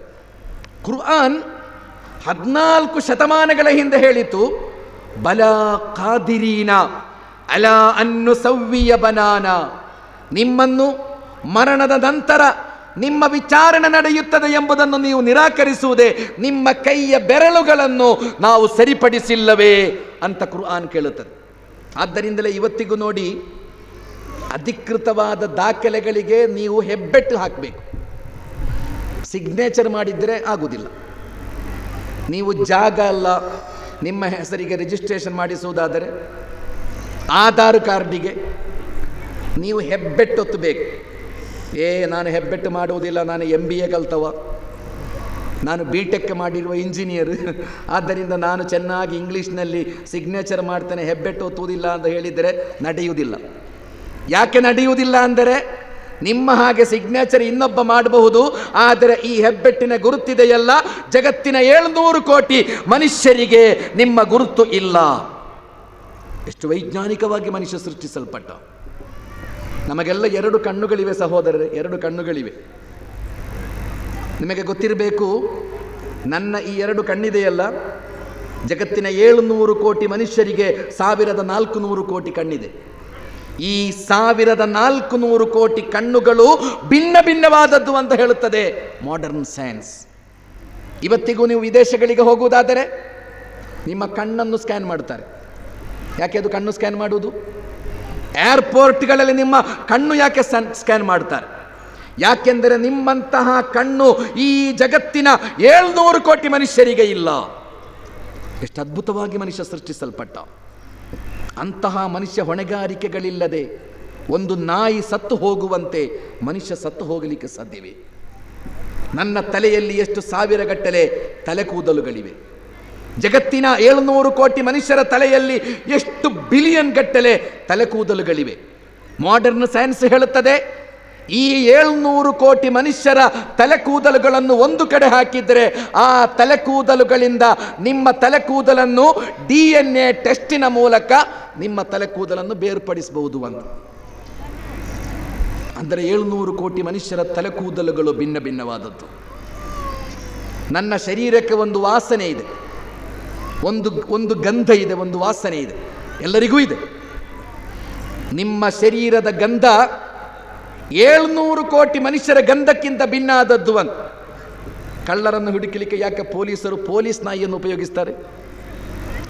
ಒಂದು ಕಡೆ ಕೊಲೆ ನಡೆದರೆ ಅಪರಾಧಿಯನ್ನು ಹುಡುಕುವುದಕ್ಕೆ ಪೊಲೀಸ್ ನಾಯಿಗಳನ್ನು ಉಪಯೋಗಿಸ್ತಾರೆ ಪೊಲೀಸರು. ಯಾಕೆಂದರೆ ಈ ನಾಯಿ ಕಳ್ಳನನ್ನು ಹುಡುಕುವುದೇ ಅದಕ್ಕೇನೋ ದೈವಿಕ ಮಾರ್ಗದರ್ಶನ ಬಂದು ಹುಡುಕುವುದಲ್ಲ, ಅದು ವಾಸನೆಯ ಮೂಲಕ ಹುಡುಕುವುದು. ವಾಸನೆ ಅಲ್ಲಿ ಹೋಗಿ ಒಂದು ಸ್ಮೆಲ್ ಇರ್ತದೆ, ಆ ಸ್ಮೆಲ್ ಅವ ಎಲ್ಲಿವರೆಗೆ ಹೋಗಿದ್ದಾನೆ ಆ ಸ್ಮೆಲ್ಲನ್ನು ಫಾಲೋ ಮಾಡ್ತಾ ಹೋಗ್ತದೆ ಅದು. ಅಂದರೆ ನನ್ನ ಶರೀರಕ್ಕಿರುವ ವಾಸನೆ ಜಗತ್ತಿನ 700 ಕೋಟಿ ಮನುಷ್ಯರ ಶರೀರಕ್ಕೆ ಇಲ್ಲ. ಇದೆಲ್ಲ ನಾವು ಆಲೋಚನೆ ಮಾಡಿದ ವಿಚಾರಗಳಲ್ಲ. ಇಷ್ಟು ಅದ್ಭುತವಾಗಿ, ಇಷ್ಟು ವೈಜ್ಞಾನಿಕವಾಗಿ ಸೃಷ್ಟಿಸಲ್ಪಟ್ಟ ಮನುಷ್ಯ ಯಾವುದೇ ಹೊಣೆಗಾರಿಕೆಗಳಿಲ್ಲದೆ, ಯಾವುದೇ ಕರ್ತವ್ಯ ಪ್ರಜ್ಞೆ ಇಲ್ಲದೆ ಬದುಕಿ ನಾಯಿ ಸತ್ತು ಹೋಗುವಂತೆ ಸತ್ತು ಹೋಗಲಿಕ್ಕೆ ಸಾಧ್ಯವೇ? ಕುರ್ಆನ್ ಹೇಳಿತು ಇಲ್ಲ, ಖಂಡಿತ ಇಲ್ಲ. ನಿಮ್ಮ ಈ ಬದುಕಿನ ಬಗ್ಗೆ ದೇವನ ನ್ಯಾಯಾಲಯದಲ್ಲಿ ಖಂಡಿತ ವಿಚಾರಣೆ ನಡೆಯುತ್ತದೆ. ಕುರ್ಆನ್ ಬಹಳ ಸಮರ್ಥವಾಗಿ ಹೇಳಿತು, ಅಲ್ಲಿ ನಿಮ್ಮ ಎಲ್ಲ ಮುಖವಾಡಗಳು ಕಳಚಿ ಬೀಳುತ್ತವೆ ಎಂದು. ಎಷ್ಟೆಷ್ಟು ಮುಖವಾಡಗಳಿವೆ ಸಮಾಜದಲ್ಲಿ. ಎಲ್ಲ ಕೆಟ್ಟ ಕೆಲಸಗಳನ್ನು ಮಾಡಿಯೂ ಬಹಳ ದೊಡ್ಡ ಧರ್ಮನಿಷ್ಠನ ಮುಖವಾಡ ತೊಟ್ಟು ಮೆರೆಯುವವರಿಲ್ಲವೇ ಸಮಾಜದಲ್ಲಿ? ಎಲ್ಲ ನೀಚ ಕೆಲಸಗಳನ್ನು ಮಾಡಿಯೂ, ಎಲ್ಲ ದೇಶದ್ರೋಹದ ಕೆಲಸಗಳನ್ನು ಮಾಡಿಯೂ ಬಹಳ ದೊಡ್ಡ ದೇಶ ಪ್ರೇಮಿಯಿಂದ ಪೋಸ್ಟ್ ಕೊಡುವ ಎಷ್ಟೆಷ್ಟು ಮುಖವಾಡಗಳಿವೆ ಸಮಾಜದಲ್ಲಿ. ಎಲ್ಲ ಸಮಾಜಘಾತಕ ಕೆಲಸಗಳನ್ನು ಮಾಡಿಯೂ ದೊಡ್ಡ ಸಮಾಜ ಪ್ರೇಮಿ, ದೊಡ್ಡ ಸಮಾಜ ಸೇವಕ ಎಂಬ ಮುಖವಾಡ ತೊಟ್ಟಿರುವ ಎಷ್ಟೆಷ್ಟು ಮುಖವಾಡಗಳಿವೆ ನಮ್ಮ ಮಧ್ಯೆ.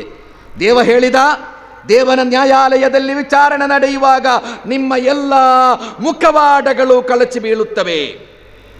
ಅಲ್ಯೌಮ ನಖ್ತಿಮು ಅಲಾ ಅಫ್ವಾಹಿಹಿಂ ವತುಕಲ್ಲಿಮುನಾ ಐದೀಹಿಂ ವತಶ್ಹದು ಅರ್ಜುಲುಹುಂ ಬಿಮಾ ಕಾನು ಯಕ್ಸಿಬೂನ್. ನಿಮ್ಮ ಕರ್ಮಗಳಿಗೆ ನಿಮ್ಮ ಕೈಕಾಲುಗಳು ನಾಳೆ ಸಾಕ್ಷಿ ಹೇಳುತ್ತವೆ ಎಂದು ಕುರ್ಆನ್ ಹೇಳುತ್ತದೆ. ನಿಮ್ಮ ಕೈ ಸಾಕ್ಷ್ಯ ಹೇಳುತ್ತದೆ, ನಿಮ್ಮ ಕಾಲು ಸಾಕ್ಷ್ಯ ಹೇಳುತ್ತದೆ, ನಿಮ್ಮ ಚರ್ಮ ನಿಮ್ಮ ವಿರುದ್ಧ ದೇವನ ನ್ಯಾಯಾಲಯದಲ್ಲಿ ಸಾಕ್ಷಿ ಹೇಳುತ್ತದೆ. ನಾಳೆ ದೇವ ಇಂತಿಂತಹ ಕೆಟ್ಟ ಕೆಲಸ ಮಾಡಿದ್ದಾನೆ, ಇಂತಿಂತಹ ನೀಚ ಕೆಲಸ ಮಾಡಿದ್ದಾನೆ ಎಂದು ನಿಮ್ಮ ಕಣ್ಣು, ನಿಮ್ಮ ಕಿವಿ, ನಿಮ್ಮ ಚರ್ಮ, ನಿಮ್ಮ ಕೈಕಾಲುಗಳು ನಿಮ್ಮ ವಿರುದ್ಧ ಸಾಕ್ಷ್ಯ ಹೇಳುತ್ತವೆ. ವಮನ್ ಯಅಮಲ್ ಮಿಸ್ಕಾಲ ದರ್ರತಿನ್ ಖೈರನ್ ಯರ ವಮನ್ ಯಅಮಲ್ ಮಿಸ್ಕಾಲ ದರ್ರತಿನ್ ಶರ್ರನ್ ಯರ. ಬದುಕಿನಲ್ಲಿ ಒಂದು ಅಣುವಿನಷ್ಟು ಒಳ್ಳೆಯ ಕೆಲಸ ನೀವು ಮಾಡಿದರೆ ಖಂಡಿತ ದೇವನ ನ್ಯಾಯಾಲಯದಲ್ಲಿ ಅದರ ಪ್ರತಿಫಲ ನಿಮಗೆ ಸಿಗ್ತದೆ. ಬದುಕಿನಲ್ಲಿ ಒಂದು ಅಣುವಿನಷ್ಟು ಕೆಟ್ಟ ಕೆಲಸ ಮಾಡಿದರೆ ಅದರ ಪ್ರತಿಫಲ ಕೂಡ ಖಂಡಿತವಾಗಿಯೂ ನಾಳೆ ದೇವನ ನ್ಯಾಯಾಲಯದಲ್ಲಿ ನಿಮಗೆ ಸಿಗುತ್ತದೆ. ಹೀಗೆ ಸಹೋದರ ಸಹೋದರಿಯರೇ, ನಾನು ಮುಗಿಸ್ತಾ ಇದ್ದೇನೆ. ಬಹಳ ಸವಿಸ್ತಾರವಾಗಿ ನಮ್ಮ ಚರ್ಚೆ ನಡೆಯಿತು. ಪವಿತ್ರ ಕುರ್ಆನ್ನ ಪುಟ ಪುಟಗಳಲ್ಲಿ ಮನುಷ್ಯನ ಬದುಕಿನ ಈ ವಾಸ್ತವಿಕತೆಗಳನ್ನು ಹೇಳಲಾಗಿದೆ. ಖಂಡಿತ ನಿಮ್ಮ ಬದುಕಿನ ಒಳಿತು ಮತ್ತು ಕೆಡುಕುಗಳ ಪರಿಣಾಮವನ್ನು ನೀವು ಪಡೆಯಲೇಬೇಕು. ದೇವ ಖಂಡಿತ ಕೊಡ್ತಾನೆ. ದೇವ ಯಾರಿಗೂ ಮೋಸ ಮಾಡುವವಲ್ಲ, ದೇವ ಯಾರಿಗೂ ಅನ್ಯಾಯ ಮಾಡುವವನಲ್ಲ. ನಿಮ್ಮನ್ನು ಸೃಷ್ಟಿಸಿರುವ ನಿಮ್ಮ ದೇವ ಅವ ಯಾರ ಮೇಲೆಯೂ ಕೇಡನ್ನು ಮಾಡುವವನಲ್ಲ. ಅವ ಖಂಡಿತವಾಗಿಯೂ ಒಳಿತು ಮಾಡುವವರಿಗೆ ಒಳ್ಳೆಯ ಪ್ರತಿಫಲವನ್ನು, ಕೆಡುಕು ಮಾಡುವವರಿಗೆ ಕೆಟ್ಟ ಪ್ರತಿಫಲವನ್ನು ಕೊಡುತ್ತಾನೆ. ಈ ವಿಶ್ವಾಸ ನಮ್ಮನ್ನು ನಿಯಂತ್ರಿಸುವುದಾದರೆ ನಾವು ಕೆಟ್ಟವರಾಗಲು ಸಾಧ್ಯವೇ? ನಾವು ಅಪರಾಧಿಗಳಾಗಲು ಸಾಧ್ಯವೇ? ನನ್ನನ್ನು ನೋಡುವ, ನನ್ನನ್ನು ಪ್ರಶ್ನಿಸುವ ದೇವನಿದ್ದಾನೆ. ಖಂಡಿತ ನನ್ನ ದೇವನ ನ್ಯಾಯಾಲಯದಲ್ಲಿ ಒಂದು ದಿವಸ ನಾನು ಹೋಗಲೇಬೇಕು. ಅಲ್ಲವನು ಶಾಶ್ವತವಾದ ಸ್ವರ್ಗ, ಶಾಶ್ವತವಾದ ನರಕದ ಶಿಕ್ಷೆ ಅನುಭವಿಸಲೇಬೇಕು ಎಂಬ ಈ ವಿಶ್ವಾಸ, ಎಂಬ ಈ ಚಿಂತನೆ ನನ್ನ ಹೃದಯವನ್ನು, ನನ್ನ ಮನಸ್ಸನ್ನು ನಿಯಂತ್ರಿಸುವುದಾದರೆ ಖಂಡಿತ ನಾವು ಯಾರು ಕೂಡ ಅಪರಾಧಿಗಳಾಗುವುದಿಲ್ಲ. ಕೋಮುವಾದಿಗಳಾಗಲು, ಅತ್ಯಾಚಾರಿಗಳಾಗಲು, ಭ್ರಷ್ಟಾಚಾರಿಗಳಾಗಲು, ಭಯೋತ್ಪಾದಕರಾಗಲು, ದೇಶದ್ರೋಹಿಗಳಾಗಲು, ಖಂಡಿತ ಸಹೋದರರೇ, ಮಾನವ ದ್ರೋಹಿಗಳಾಗಲು ನಮಗೆ ಖಂಡಿತ ಸಾಧ್ಯ ಇಲ್ಲ. ನಾವೆಲ್ಲ ಖಂಡಿತ ಒಳ್ಳೆಯವರಾಗ್ತೇವೆ. ಒಂದು ಉದಾಹರಣೆ ಹೇಳಿ ನಾನು ಮುಗಿಸ್ತಾ ಇದ್ದೆ. ಖಲೀಫಾ ಉಮರ್ರ ಬಗ್ಗೆ ನಾನು ಚರ್ಚೆ ಮಾಡಿದ್ದಲ್ಲ. ಖಲೀಫಾ ಉಮರ್ರ ಕಾಲದಲ್ಲಿ ಒಬ್ಬರು ಮಹಿಳೆ ಇದ್ದರು.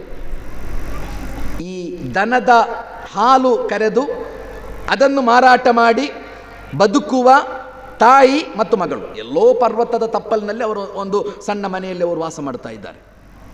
ಈ ಖಲೀಫಾ ಉಮರ್ ತನ್ನ ಆಡಳಿತ ಕಾಲದಲ್ಲಿ ತನ್ನ ಸಾಮ್ರಾಜ್ಯವನ್ನು ಸುತ್ತಾಡ್ತಾ ಇದ್ದರು ತನ್ನ ಪ್ರಜೆಗಳ ಕಷ್ಟ ಸುಖ ತಿಳಿಯುವುದಕ್ಕೆ. ಒಂದು ಮನೆಯಲ್ಲಿ ಒಂದು ಚರ್ಚೆ ನಡೆಯುತ್ತಾ ಇದೆ. ತಾಯಿ ಹೇಳ್ತಾ ಇದ್ದಾರೆ, ಮಗಳೇ, ಹಾಲು ಕಡಿಮೆ ಸಿಕ್ಕಿದೆ, ಹಾಲಿಗೆ ಸ್ವಲ್ಪ ನೀರು ಸೇರಿಸು ಅಂತ ಹೇಳ್ತಾ ಇದ್ದಾಳೆ. ಮಗಳು ಹೇಳಿದಳು, ಇಲ್ಲ ಅಮ್ಮ, ಹಾಲಿಗೆ ನೀರು ಸೇರಿಸಿ ಮೋಸ ಮಾಡಲಿಕ್ಕೆ ಸಾಧ್ಯ ಇಲ್ಲ ಅಂತ ಹೇಳ್ತಾ ಇದ್ದಾಳೆ. ತಾಯಿ ಹೇಳ್ತಾರೆ, ಮಗಳೇ, ಚಕ್ರವರ್ತಿಗೆ ಗೊತ್ತಾದರೆ ಶಿಕ್ಷೆ ಜಾರಿಯಾಗ್ತದೆ. ಆ ಸಾಮ್ರಾಜ್ಯದಲ್ಲಿ ಇತ್ತು, ಮೋಸ ಮಾಡಬಾರ್ದು, ವ್ಯಾಪಾರದಲ್ಲಿ ಮೋಸ ಮಾಡಬಾರ್ದು. ಖಲೀಫಾ ಉಮರಿಗೆ ಗೊತ್ತಾದರೆ ಅಲ್ವೋ ಶಿಕ್ಷೆ ಜಾರಿ ಮಾಡೋದು. ಎಲ್ಲಿ ಈ ರಾತ್ರಿ ಈ ಕಾಡಿನಲ್ಲಿ ಉಮರಿದ್ದಾರೆ. ಆದ್ದರಿಂದ ಮಗಳೇ, ಹಾಲಿಗೆ ನೀರು ಸೇರಿಸು ಮಗಳೇ ಅಂತ ಹೇಳಿದರು. ಆ ಮಗಳು ಒಂದು ಉತ್ತರ ಕೊಡ್ತಾಳೆ, ಅಮ್ಮ, ಹಾಲಿಗೆ ನೀರು ಸೇರಿಸಿದರೆ ಅದು ಚಕ್ರವರ್ತಿಗೆ ಗೊತ್ತಾಗದಿದ್ದರೂ ನನ್ನನ್ನು, ನಿಮ್ಮನ್ನು, ನಮ್ಮ ಚಕ್ರವರ್ತಿಯನ್ನು ಸೃಷ್ಟಿಸಿದ ಒಬ್ಬ ದೇವನಿದ್ದಾನಲ್ಲ, ಅವನಿಗೆ ಗೊತ್ತಾಗುವುದಿಲ್ಲವೇ ಅಂತ ಕೇಳ್ತಾರೆ. ಅವನ ಬಳಿ ಹೋಗಬೇಡವೇ? ಅವನಿಗೆ ಉತ್ತರವನ್ನು ಕೊಡಬೇಡವೇ? ಇದು ಈ ಜಗತ್ತಿಗೆ ಕುರ್ಆನ್ ಕಲಿಸಿಕೊಟ್ಟ ಮೌಲ್ಯ. ನನ್ನನ್ನೊಬ್ಬ ದೇವ ನೋಡ್ತಾ ಇದ್ದಾನೆ. ನನ್ನ ಬದುಕು ಒಬ್ಬ ದೇವನ ನಿಯಂತ್ರಣದಲ್ಲಿದೆ. ಅವನ ವಿಚಾರಣೆ ಖಂಡಿತ ನಡೆಯುತ್ತದವನ ನ್ಯಾಯಾಲಯದಲ್ಲಿ ಎಂಬ ವಿಶ್ವಾಸ ನಮ್ಮನ್ನು ನಿಯಂತ್ರಿಸುವುದಾದರೆ ಖಂಡಿತ ಈ ಸಮಾಜದಲ್ಲಿ ನಾವು ಎಲ್ಲ ಮಾಲಿನ್ಯಗಳಿಂದ, ಎಲ್ಲ ಅಧರ್ಮಗಳಿಂದ, ಎಲ್ಲ ಕೆಡುಕುಗಳಿಂದ ಮುಕ್ತವಾಗಿರ್ತೇವೆ. ಈ ವಿಶ್ವಾಸ ನಮ್ಮದಾದರೆ ಖಂಡಿತ ನಾವು ಮನುಷ್ಯರನ್ನು ಗೌರವಿಸುವ, ಮಾನವ ಹಕ್ಕುಗಳನ್ನು ಗೌರವಿಸುವ, ಸಚ್ಚಾರಿತ್ರ್ಯ ಇರುವ, ಸಂಸ್ಕಾರ ಇರುವ, ಮನುಷ್ಯತ್ವ ಇರುವ, ಎಲ್ಲರನ್ನೂ ಪ್ರೀತಿಸುವ, ಎಲ್ಲರೊಂದಿಗೆ ಬೆರೆಯುವ, ಎಲ್ಲರನ್ನೂ ಗೌರವಿಸುವ ಅತ್ಯಂತ ಉನ್ನತ ಮಟ್ಟದ ದೇವನ ಪ್ರತಿನಿಧಿಗಳು ಅಂತ ನಾನು ನಿನ್ನೆ ಹೇಳಿದ್ದಲ್ಲ, ಆ ಪ್ರತಿನಿಧಿಗಳಾಗಿ ಬದುಕಲಿಕ್ಕೆ ಸಾಧ್ಯ. ಕೊನೆಯದಾಗಿ ಸಹೋದರ ಸಹೋದರಿಯರೇ, ಒಬ್ಬ ಕವಿ ಒಂದು ಕವನ ಹೇಳಿದರು. ಅದರ ಅರ್ಥ ಹೇಳಿ ನಾನು ಮುಗಿಸ್ತಾ ಇದ್ದೇನೆ. ಒಬ್ಬ ಕವಿ ಹೇಳಿದರು, ನೀವೆಲ್ಲ ಈ ಭೂಮಿಗೆ ಹುಟ್ಟಿ ಬರುವಾಗ ಅಳುತ್ತಾ ಬಂದದ್ದು. ನಾವೆಲ್ಲ ಹುಟ್ಟಿ ಬರುವಾಗ ಅಳುತ್ತಾ ಬಂದದ್ದು.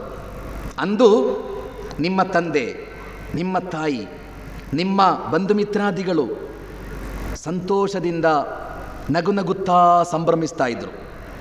ನಾವೆಲ್ಲ ಹುಟ್ಟಿ ಬರುವಾಗ ಪ್ರತಿಯೊಂದು ಮಗು ಈ ಭೂಮಿಗೆ ಬರುವುದು ಅಳುತ್ತಾ ಬರುವುದು. ನೀವು ಅಳುತ್ತಾ ಬರುವಾಗ ನಿಮ್ಮ ತಂದೆ, ನಿಮ್ಮ ತಾಯಿ, ನಿಮ್ಮ ಬಂಧು ಮಿತ್ರಾದಿಗಳು ಬಹಳ ಸಂಭ್ರಮಿಸ್ತಾ ಇದ್ದರು, ಸಂತೋಷ ಪಡ್ತಾ ಇದ್ದರು, ಅವರು ನಗುನಗುತ್ತಾ ಇದ್ದರು. ಇನ್ನು ನಾಳೆ ನಿಮ್ಮ ಮರಣದ ದಿನ, ನೀವು ಈ ಜಗತ್ತನ್ನು ಬಿಟ್ಟು ಹೋಗುವ ದಿನ. ನಿಮ್ಮ ಮಂಚದ ಸುತ್ತಲೂ ನಿಮ್ಮ ಪತ್ನಿ, ನಿಮ್ಮ ಮಕ್ಕಳು, ನಿಮ್ಮ ಫ್ರೆಂಡ್ ಸರ್ಕಲ್, ನಿಮ್ಮ ಸಹೋದ್ಯೋಗಿಗಳು ಅವರು ಕಣ್ಣೀರು ಹಾಕ್ತಾ ಇರ್ತಾರೆ. ಅವರೆಲ್ಲರೂ ಕಣ್ಣೀರು ಹಾಕುವಾಗ ನಗು ನಗುತ್ತಾ ಈ ಜಗತ್ತನ್ನು ಬಿಟ್ಟು ಹೋಗುವ ಸೌಭಾಗ್ಯಶಾಲಿಗಳಾಗಬೇಕು ನೀವು. ಕವಿ ಎಷ್ಟು ಮನೋಹರವಾಗಿ ಹೇಳಿದ. ಎಲ್ಲರೂ ನಗುವಾಗ ನೀವು ಅಳುತ್ತಾ ಬಂದಿದ್ದೀರಾ, ನಾಳೆ ಎಲ್ಲರೂ ಅಳುವಾಗ ನೀವು ಸಂತೋಷದಿಂದ ನಗು ನಗುತ್ತಾ ಈ ಜಗತ್ತನ್ನು ಬಿಟ್ಟು ಹೋಗಬೇಕಾದರೆ ನಿಮ್ಮ ದೇವ ಯಾರು ಅಂತ ಗುರುತಿಸಬೇಕು, ನಿಮ್ಮ ಹೊಣೆಗಾರಿಕೆಗಳೇನು ಅಂತ ನಿಮಗೆ ಗೊತ್ತಿರಬೇಕು. ಅತ್ಯಂತ ಒಳ್ಳೆಯ ಸಂಸ್ಕಾರದ ಬದುಕು ನಿಮ್ಮದಾದರೆ ಮಾತ್ರ ಜಗತ್ತನ್ನು ಬಿಟ್ಟು ಹೋಗುವಾಗ ನೆಮ್ಮದಿಯಿಂದ ಬಿಟ್ಟು ಹೋಗಲಿಕ್ಕೆ ಸಾಧ್ಯ. ಸಹೋದರ ಸಹೋದರಿಯರೇ, ಪವಿತ್ರ ಕುರ್ಆನಿನ ಕೆಲವು ಸೂಕ್ತಗಳನ್ನು ಕಳೆದ 2-3 ದಿನಗಳಲ್ಲಿ ನಾನು ನಿಮ್ಮ ಮುಂದೆ ಇಟ್ಟಿದ್ದೇನೆ.